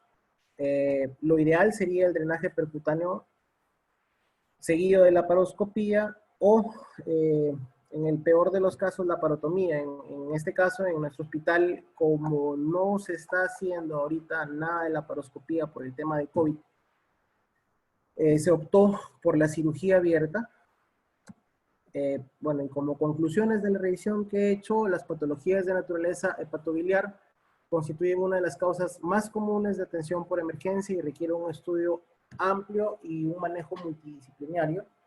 Las lesiones ocupantes del hígado ahora pueden ser sólidas, quísticas, benignas o malignas, infecciosas o no infecciosas, congénitas o adquiridos. La anamnesis que se realiza al paciente, el examen físico, van a constituir la mejor base para el manejo inicial del paciente, y obviamente se tienen que realizar los estudios correspondientes. Ahora, antes de realizar un procedimiento invasivo, siempre debe estar seguro de no diseminar la enfermedad o producir una siembra inadecuada, y como siempre el drenaje percutáneo va a ser el tratamiento de elección de los abscesos hepáticos, siempre y cuando sean abordables y realizados por personal entrenado. Ujú.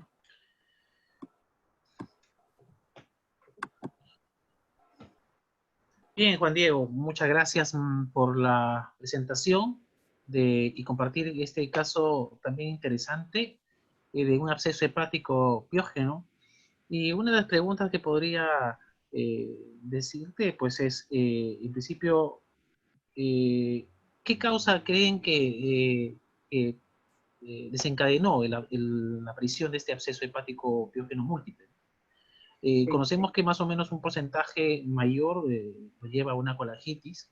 En este paciente al principio tenía aparentemente un problema de origen biliar, pero según hemos podido ver en los estudios siguientes no se pudo determinar, o se afirmó de que no había aparentemente ningún cuadro obstructivo de la vía biliar.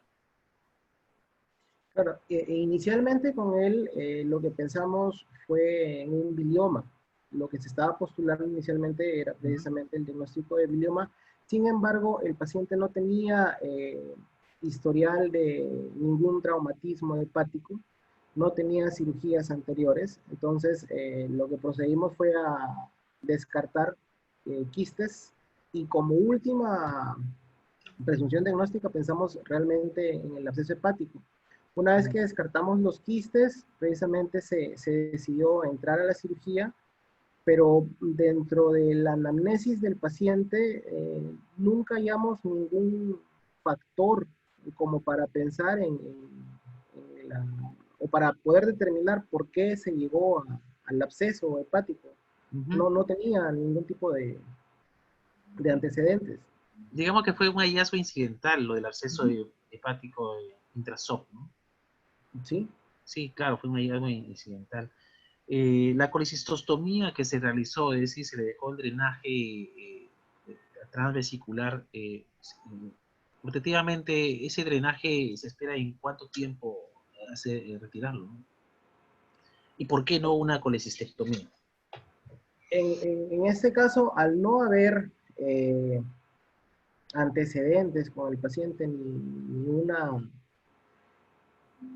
ni un punto de origen para el diagnóstico de los abscesos que se encontraron, precisamente se dejó la colecistostomía para evitar la aparición, por el manejo que se le hizo a la vía biliar, de fístulas, y precisamente poder evidenciar la producción biliar del paciente. Ya hemos tenido casos en el hospital de pacientes que posteriormente se complican y generan fístulas. En este sentido, para evitar la distensión de la vesícula, ya que aparentemente no había una patología biliar, lo dejamos como un tutor, más que todo. ¿Se espera retirarlo en cuánto tiempo se ha planeado retirarle este drenaje? El control del paciente se va a hacer esta semana. Y dependiendo de la producción que haya, lo más probable es que se retire. Pues simplemente se desinfla el CAF de la sonda vesical y simplemente se retira. Claro. En cuanto al manejo de antibiótico terapia, conocemos pues que el absceso hepático piógeno es polimicrobiana, mayormente enterobacterias, ¿no? Que es lo que más abundan ahí. ¿Cuál ha sido su propuesta de antibiótico terapia? Inicialmente se manejó con ceftriaxona, metronidazol. Y el paciente fue bien, solamente con ceftia metro. Perfecto.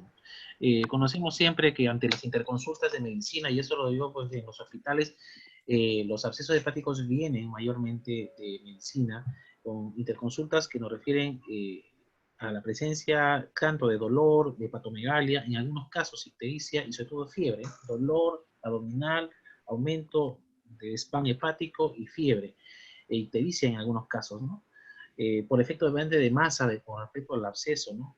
Oprime los conductos biliares intrahepáticos, y la interconsulta justamente es, ¿esto es manejo médico o este es manejo quirúrgico? ¿En qué caso crees que el absceso hepático resulta ser un manejo quirúrgico inicial, y en qué casos tendría que ser un manejo primeramente conservador? Hablamos del absceso hepático piógeno, ¿no? Si es que no tiene síntomas de respuesta inflamatoria sistémica, si va bien con un tratamiento médico netamente, como lo expuse anteriormente, que cubra de amplio espectro, netamente se le da chance a manejo médico. Si pese a darle una terapia escalonada con tratamiento antibiótico no reacciona, necesariamente se tiene que desfocalizar, en este caso, el problema, y se tendría que hacer pues el drenaje, de preferencia, como lo dije, con un drenaje percutáneo, y de no ser abordable con un tratamiento quirúrgico. Muy bien, Juan Diego. Así vea algunas preguntas del público presente sobre el caso, o de repente algún comentario. Bien, Juan Diego, realmente también igual te felicito por la presentación del caso que has podido compartir. Patología, pues obviamente que también suele ser frecuente, pero en este caso había una particularidad, porque el absceso hepático ha sido un hallazgo incidental. Se pensó inicialmente un quiste que tenga que ver con una patología biliar, un bilioma, pero obviamente se hizo al final el tratamiento correctivo y el paciente pues, va bien. Te felicito nuevamente, Juan Diego, de haber presentado este caso. Realmente también te refiero justamente que el Hospital Regional Cayetano Heredia, bueno, ha sido mi sede de internado médico. Conozco al doctor Arroyo como al doctor Armando Román, al cual te mando otra vez tuyo, pues un saludo enorme y un abrazo inmenso. Grandes profesores, grandes maestros de cirugía. Yo realmente tengo muy buenos recuerdos de ese hospital. Así que, nada, gracias, Juan Diego. Y bueno, también cuento con tu participación de repente en las siguientes ediciones de este Ateneo. Te invito a seguir acompañándonos. No se preocupe, que le haré llegar los saludos a los doctores. Perfecto, gracias. Siguiente, ya para terminar esta edición del Ateneo Quirúrgico, Ateneo Interresidentes de Cirugía General, le doy la palabra al doctor Julio Ramos, nuevamente del Hospital Vitarte, el cual nos hará la presentación de un caso clínico. Apendicitis aguda complicada, obstrucción intestinal postoperatoria, manejo. Vamos, Julio. Bueno, un tema común que nos enfrentamos todos los cirujanos, un tema que lo vemos día a día en la mayoría de las guardias. Es por eso que se decidió tomar en este primer Ateneo este caso simple, pero muchas veces se nos complica, ¿no? A pesar de cómo se lleva el caso. Bueno, el tema es apendicitis aguda complicada, enfrentando un cuadro de obstrucción intestinal postoperatoria, ¿no? Bueno, paciente con iniciales ELE, paciente femenino de 15 años de edad, procedente de Lima, sin antecedentes de importancia, que ingresa el mes de junio de este año, 9:30 de la noche aproximadamente, por el servicio de medicina, una presión 110/70, frecuencia cardíaca 105, frecuencia respiratoria 20, con fiebre de 38.5, una saturación de 99%. Ingresa con un tiempo de enfermedad de 2 días, así nos lo presentaron, con una patología, con una clínica común que todos conocemos, un dolor abdominal En epigastro, que migró fosiliaca derecha, náuseas, vómitos, sensación térmica. Y un examen físico, un abdomen distendido, ruidos disminuidos, tensos, depresivo, aborde positivo, un rebote positivo. De manera de interconsulta, nosotros lo aceptamos, un diagnóstico de apendicitis aguda muy claro, y lo preparamos para salas de operaciones. Al momento de realizar nuestra historia clínica, si llegamos a la sorpresa que no era 2 días, era 5 días, en el relato. Era un paciente que tenía dolor en epigastro, tipo retorcijón, esporádico, que ya había tomado analgésicos, ibuprofeno, había estado tomando también antiparasitarios, como es el Ventasol. Por 3 días estuvo tomando. El cuarto día se agregó vómitos. El paciente refirió en 6 oportunidades contenido alimenticio, líquido, hiporexia, que se agrega al quinto día. El dolor persiste en fosiliaca derecha, en hipogastro, una intensidad 8/10. Y el vómito también aparece un vómito marrón oscuro, ¿no? En 3 oportunidades, escalofríos, y eso fue lo que le llevó a emergencia, ¿no? En síntomas principales, bueno, hiporexia, vómitos, escalofríos, dolor en fosiliaca derecha, la fiebre también que presentó el paciente. Al examen físico, ¿cómo lo encontramos? Un paciente que es umbroso, febril, aparato respiratorio cardiovascular sin alteraciones en el abdomen, era un abdomen simétrico, sin cicatrices, distendido, ruidos disminuidos, doloroso a la palpación, supresión profunda, y mi abdomen inferior siendo McBurney positivo, Rosen positivo. Un Glasgow de 15, y bueno, el diagnóstico para entrar a la sala fue un diagnóstico de apendicitis complicada, ¿no? Ingresó con exámenes auxiliares, que se le pide el prequirúrgico, 19.300 leucocitos, una hemoglobina de 15.8, los serológicos negativos, la prueba COVID no reactivo, y examen de orina 6 a 8 leucocitos en hematitis 2. Un paciente con una placa de tórax sin alteraciones. Y ingresa a sala de operaciones el paciente. Bien, todo hasta aquí está claro, don Julio. Estamos frente a un cuadro de abdomen agudo con una apendicitis aguda complicada, con las características que nos acabas de mencionar. Puedes continuar. Sí. Sí, bueno, era un paciente común que nos enfrentamos siempre a emergencia, ¿no? Ya bueno, el diagnóstico de ingreso a sala de operaciones es una apendicitis aguda, la cirugía una apendicectomía convencional, ya que no se está haciendo en estos momentos laparoscópica por el tema de COVID. Bueno, demora la operación 80 minutos. ¿Por qué? Los hallazgos operatorios. Se encuentra un acceso apendicular que contiene apéndice cecal retroiliar, paciente digerida, con una base en buen estado, secreción purulenta, fétida, 60 cc, con 2 coproductos libres en cavidad. Se hizo una incisión transversa, se amplía la incisión al momento de identificación de hallazgos, se hace una ligadura al muñón escalonado, se hace una apendicectomía muñón libre, se hace un lavado de lecho apendicular con suero fisiológico, no refieren la cantidad usada en el reporte operatorio. Se hace una reunión de hemostasia, colocación del dren laminar, y en el de dren laminar, bueno, y cierra. Pasa, salió un ratito. Ya, claro. Para hacer comentarios sobre, hasta el momento, el absceso apendicular que pudieron hallar con coprolito libre en cavidad, realmente también marca un factor pronóstico la presencia de coprolito, porque hablamos de un absceso residual probable, es importante. Y bueno, el abordaje tiene que ser amplio. Generalmente, cuando uno piensa en un cuadro de apendicitis aguda complicada, con un probable absceso apendicular, pues a veces estimamos tener que hacer incisiones medianas o paramedianas, dependiendo, ¿no? Continúa, doctor Julio. Ya, bueno, el paciente, bueno, pasa a hospitalización de cirugía. El paciente desde su P1, el paciente refería un dolor leve en herida operatoria, presentó vómitos, bueno, el bien eliminó flato, presentaba en herida operatoria una secreción serohemática desde el PO1 al momento que se le pasa la visita médica. En el PO2 la secreción continuaba y el paciente seguía refiriendo dolor en herida operatoria. No tenía olor esa secreción que presentó el paciente, no tenía olor, pero los vómitos fueron aumentando, fueron persistentes. En el PO3 por la tarde el paciente vomita una cantidad de 400 cc, el abdomen estaba un poco distendido, los ruidos estaban disminuidos, y bueno, se decide con una sonda nasogástrica, pues pensábamos un cuadro suboclusivo, ¿no? En el PO4, el paciente siguió persistiendo con la zona nasogástrica, y la recolección fue 400 cc, y había ya en la herida operatoria, estaba purulenta al momento de la limpieza, la visita médica, ¿no? Bueno, se hace un diagnóstico de ISO, fístula, y a descartar una fístula esterocorésica de bajo gasto, que se pensó en ese momento que podía presentar el paciente. El paciente del gasto fue aumentando y ya comenzó a hacer cuadros de fiebre en su PO5. Y el gasto sube a 790 cc, ya hay un gasto mayor. Y en el PO6, el paciente, el gasto aumenta a 1180. Más adelante voy a presentar la curva. La herida operatoria era secreción purulenta, de gran cantidad, el apósito era húmedo, se cambió hasta en 5 oportunidades el apósito. Era aproximadamente 50 cc en cada apósito, era bastante cantidad. Y la zona de nosotros estaba en aumento, el abdomen estaba bien distendido, había mucho dolor en la zona abdominal.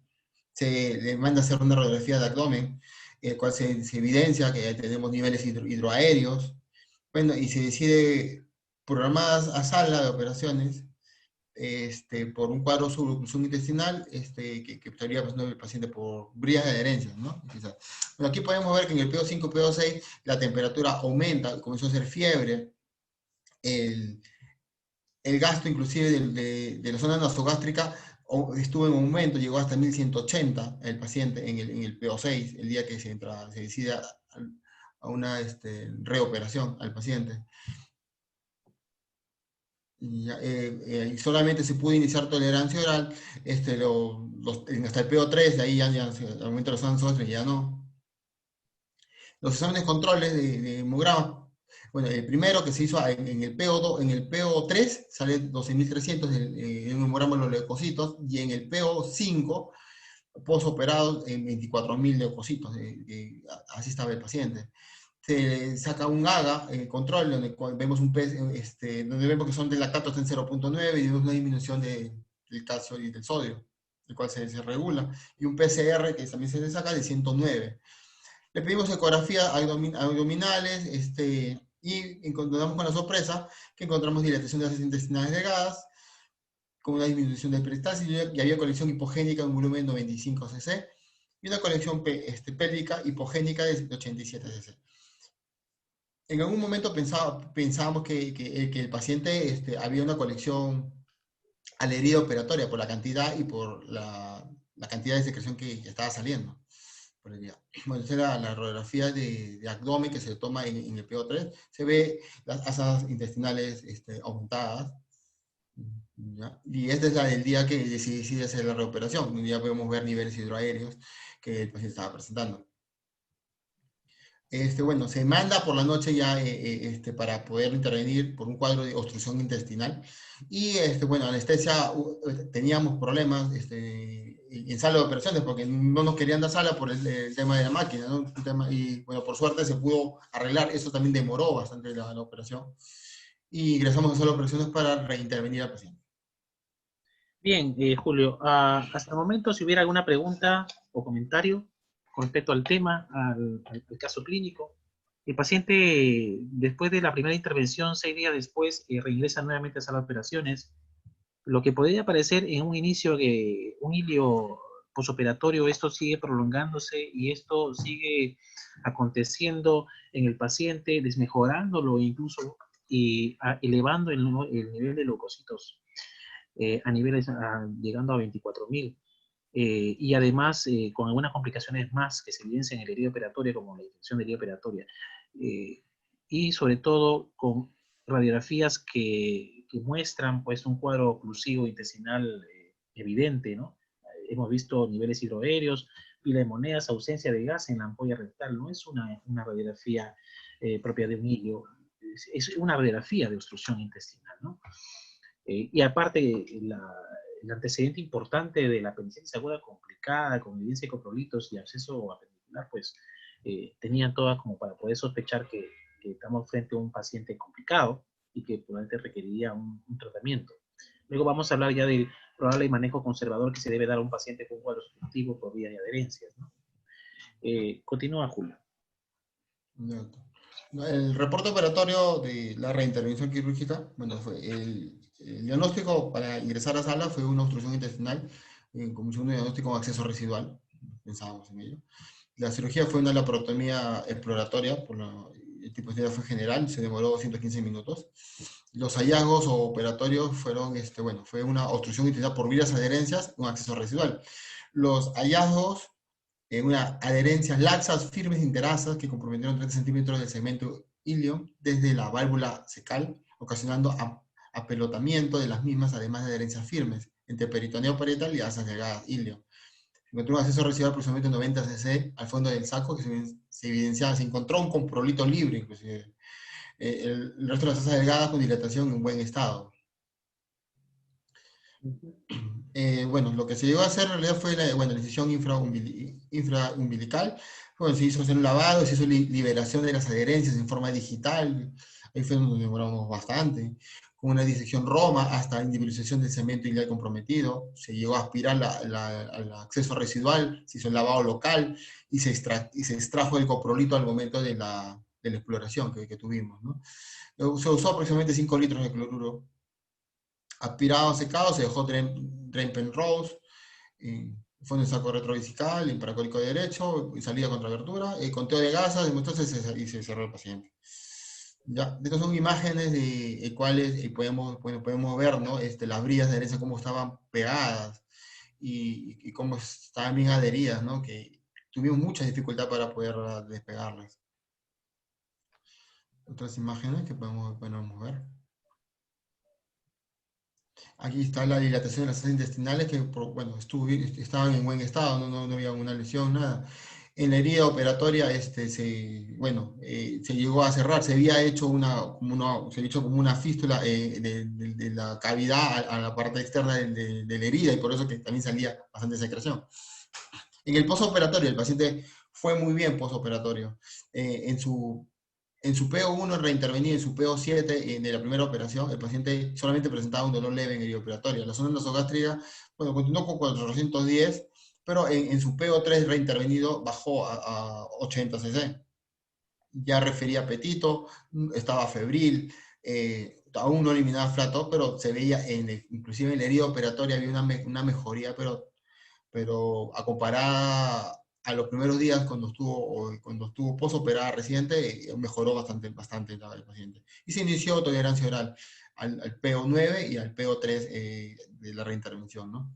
Deambuló, disminuyó flato, decidimos retirar la zona nasogástrica, se progresó la dieta, y se encontró una presencia de un seroma en herida media en el PO10, PO4, en la reintervención. Pero no hubo mayor inconveniente, se dio dieta blanca, suplementos, el paciente mejoró, se retiró DREN y se fue de alta en el PO13 y PO6 reintervenido. Estas son las curvas, como podemos ver como en la primera intervención el paciente hizo fiebre en el PO5, PO6, y de ahí, después de que le reintervenimos a tiempo, bajó tremendamente el tema de la curva febril. Igual en el drenaje, ¿no? En el drenaje que el paciente estaba, en los primeros días de posoperado reintervenido, también el drenaje era mayor, y de ahí fue disminuyendo hasta el día del alta. También podemos ver que en el caso de la sonda nasogástrica, en los primeros días que pensábamos que era un cuadro de suboclusión intestinal, y el gasto fue aumentando considerablemente, al momento de la reintervención, que nos dimos cuenta, a tiempo, el paciente mejoró tremendamente. Ya, los medicamentos que se usó fueron, bueno, se usó ceftriaxona, metronidazol, hasta el día 7, donde sale recién el cultivo de líquido peritoneal, donde encontramos una Escherichia coli Eblei, ¿no? Entonces, entonces es por eso que se cambia el antibiótico y lo cambiamos a meropenem, y el paciente con vancomicina, y el paciente mejoró tremendamente, ¿no? Porque era un Eblei. Y se fue de alta con ciprofloxacin metronidazol. Los controles posteriores que se hizo el paciente, después que ya vino a consulta externa, el paciente no refirió molestias, no hizo una operatoria, nada. O sea, el paciente fue muy bien, ¿no? Con la medicación. Para el alta, bueno, se sacó un hemograma, el cual una leucocitosis 9800, y una ecografía donde no dice líquido laminar, interasas en gamma fosiliaca. ¿No? Nosotros nos guiamos bastante en poder diagnosticar este tipo de pacientes en un cuadro de obstructivo, ¿no? En la guía de Boloña, ¿no? Nosotros, antes, para hacer un pequeño recordar, ¿no? ¿Cuáles son los criterios? ¿No? La presencia de obstrucción mayor a 72 horas, el volumen de drenaje que sea mayor de 500 en 3 días consecutivos que lo tenía el paciente, que haya peritonitis o signo de isquemia, esa sensación de dolor que lo presentaba un PCR mayor a 75, el paciente presentaba 150, y una leucocitosis que sea de 10.000 o más, ¿no? Entonces el paciente llegó a presentar más de ese tipo. Y líquido libre intraperitoneal mayor de 500. En este caso, bueno, reintervenimos de nuevo al paciente. En el caso de accesos residuales, es un estudio de Montevideo, de Uruguay, el cual bueno, nos dice que está dentro de las complicaciones que se pueda tener en estos casos de pacientes con apendicitis aguda, ¿no? Sí, y este es un estudio comparativo entre lo que hacen cirugía laparoscópica y la laparotomía, para ver en cuál de los dos es más eficaz. Bueno, el acceso residual, hay que recordarlo que es en el 3.5% solamente de las complicaciones, es bajo, pero en el caso de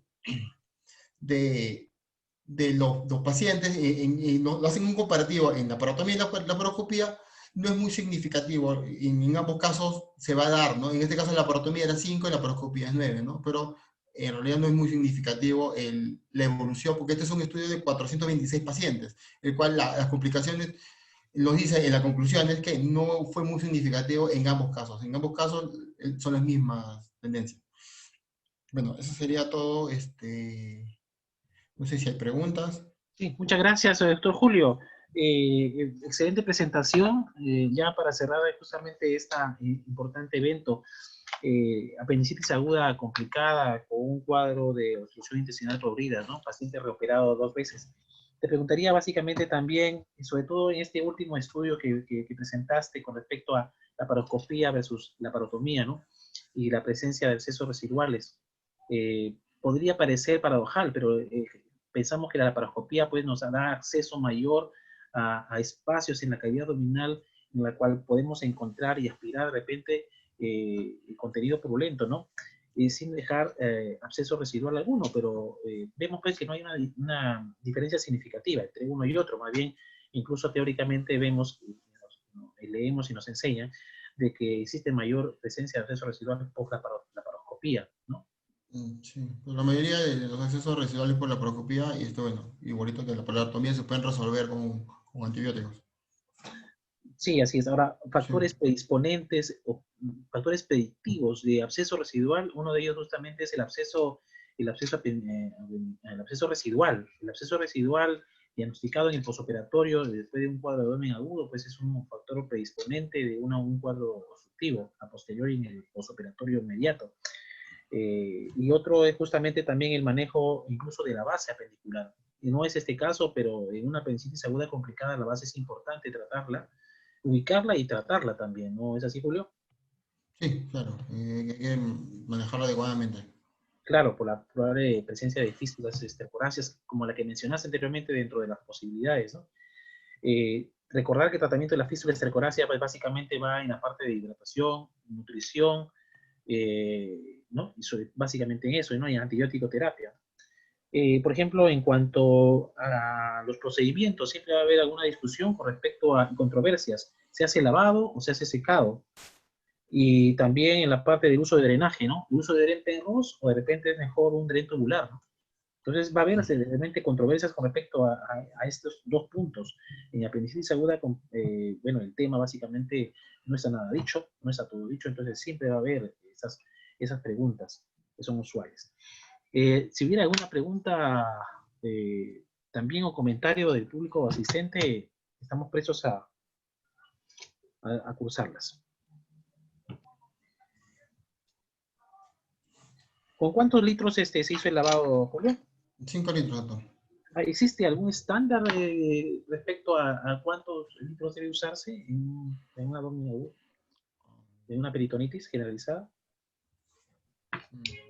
No, doctor, no he hecho. No existe un estándar con respecto a ello. Sí, no. Eso definitivamente esa demanda. Como también podría ser parte de la estrategia de cirujano solamente, y como referí, el secado.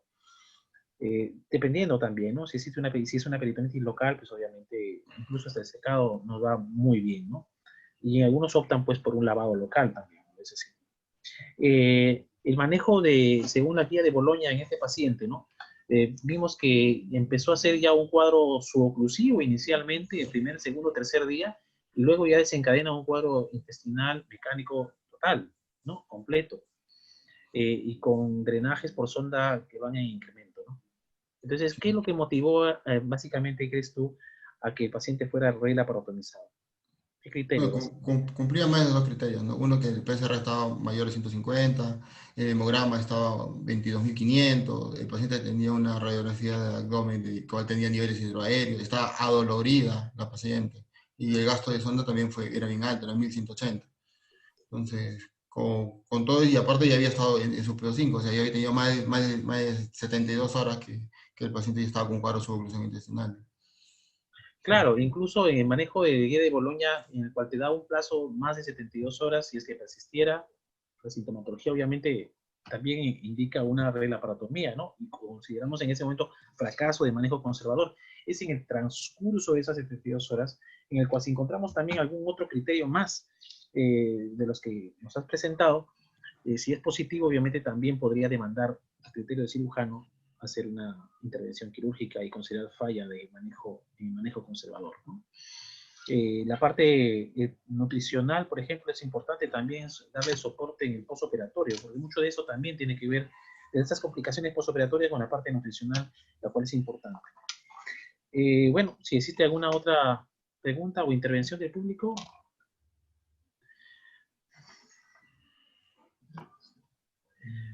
Bien, más bien, muchas gracias, Julio, por haber cerrado esta reunión importante, que es nuestro primer Ateneo Interresidente de Cirugía General Hospital Vitarte.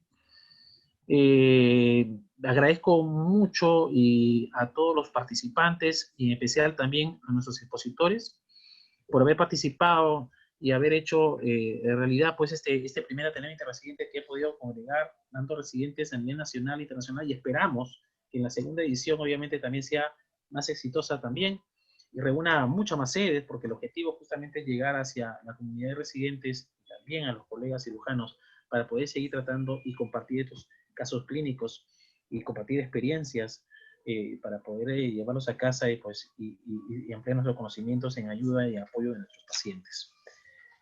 Más bien, quedo agradecido también con todos ustedes. Y bueno, en últimas palabras, le agradezco y cerramos pues esta reunión. Agradezco mucho y nos estaríamos viendo en una segunda edición. Les comparto justamente también que a través de nuestra página de Facebook, H Vitarte, Residente de Cirugía General, pues, y aparte de nuestra plataforma YouTube, en la cual colgamos los videos de nuestras actividades académicas, pues invito a todos ustedes a seguirnos y a estar atentos justamente a todas las actividades y atenidos quirúrgicos que organizamos. Muchas gracias a todos y nos estamos viendo en una próxima oportunidad. Gracias. Gracias a todos.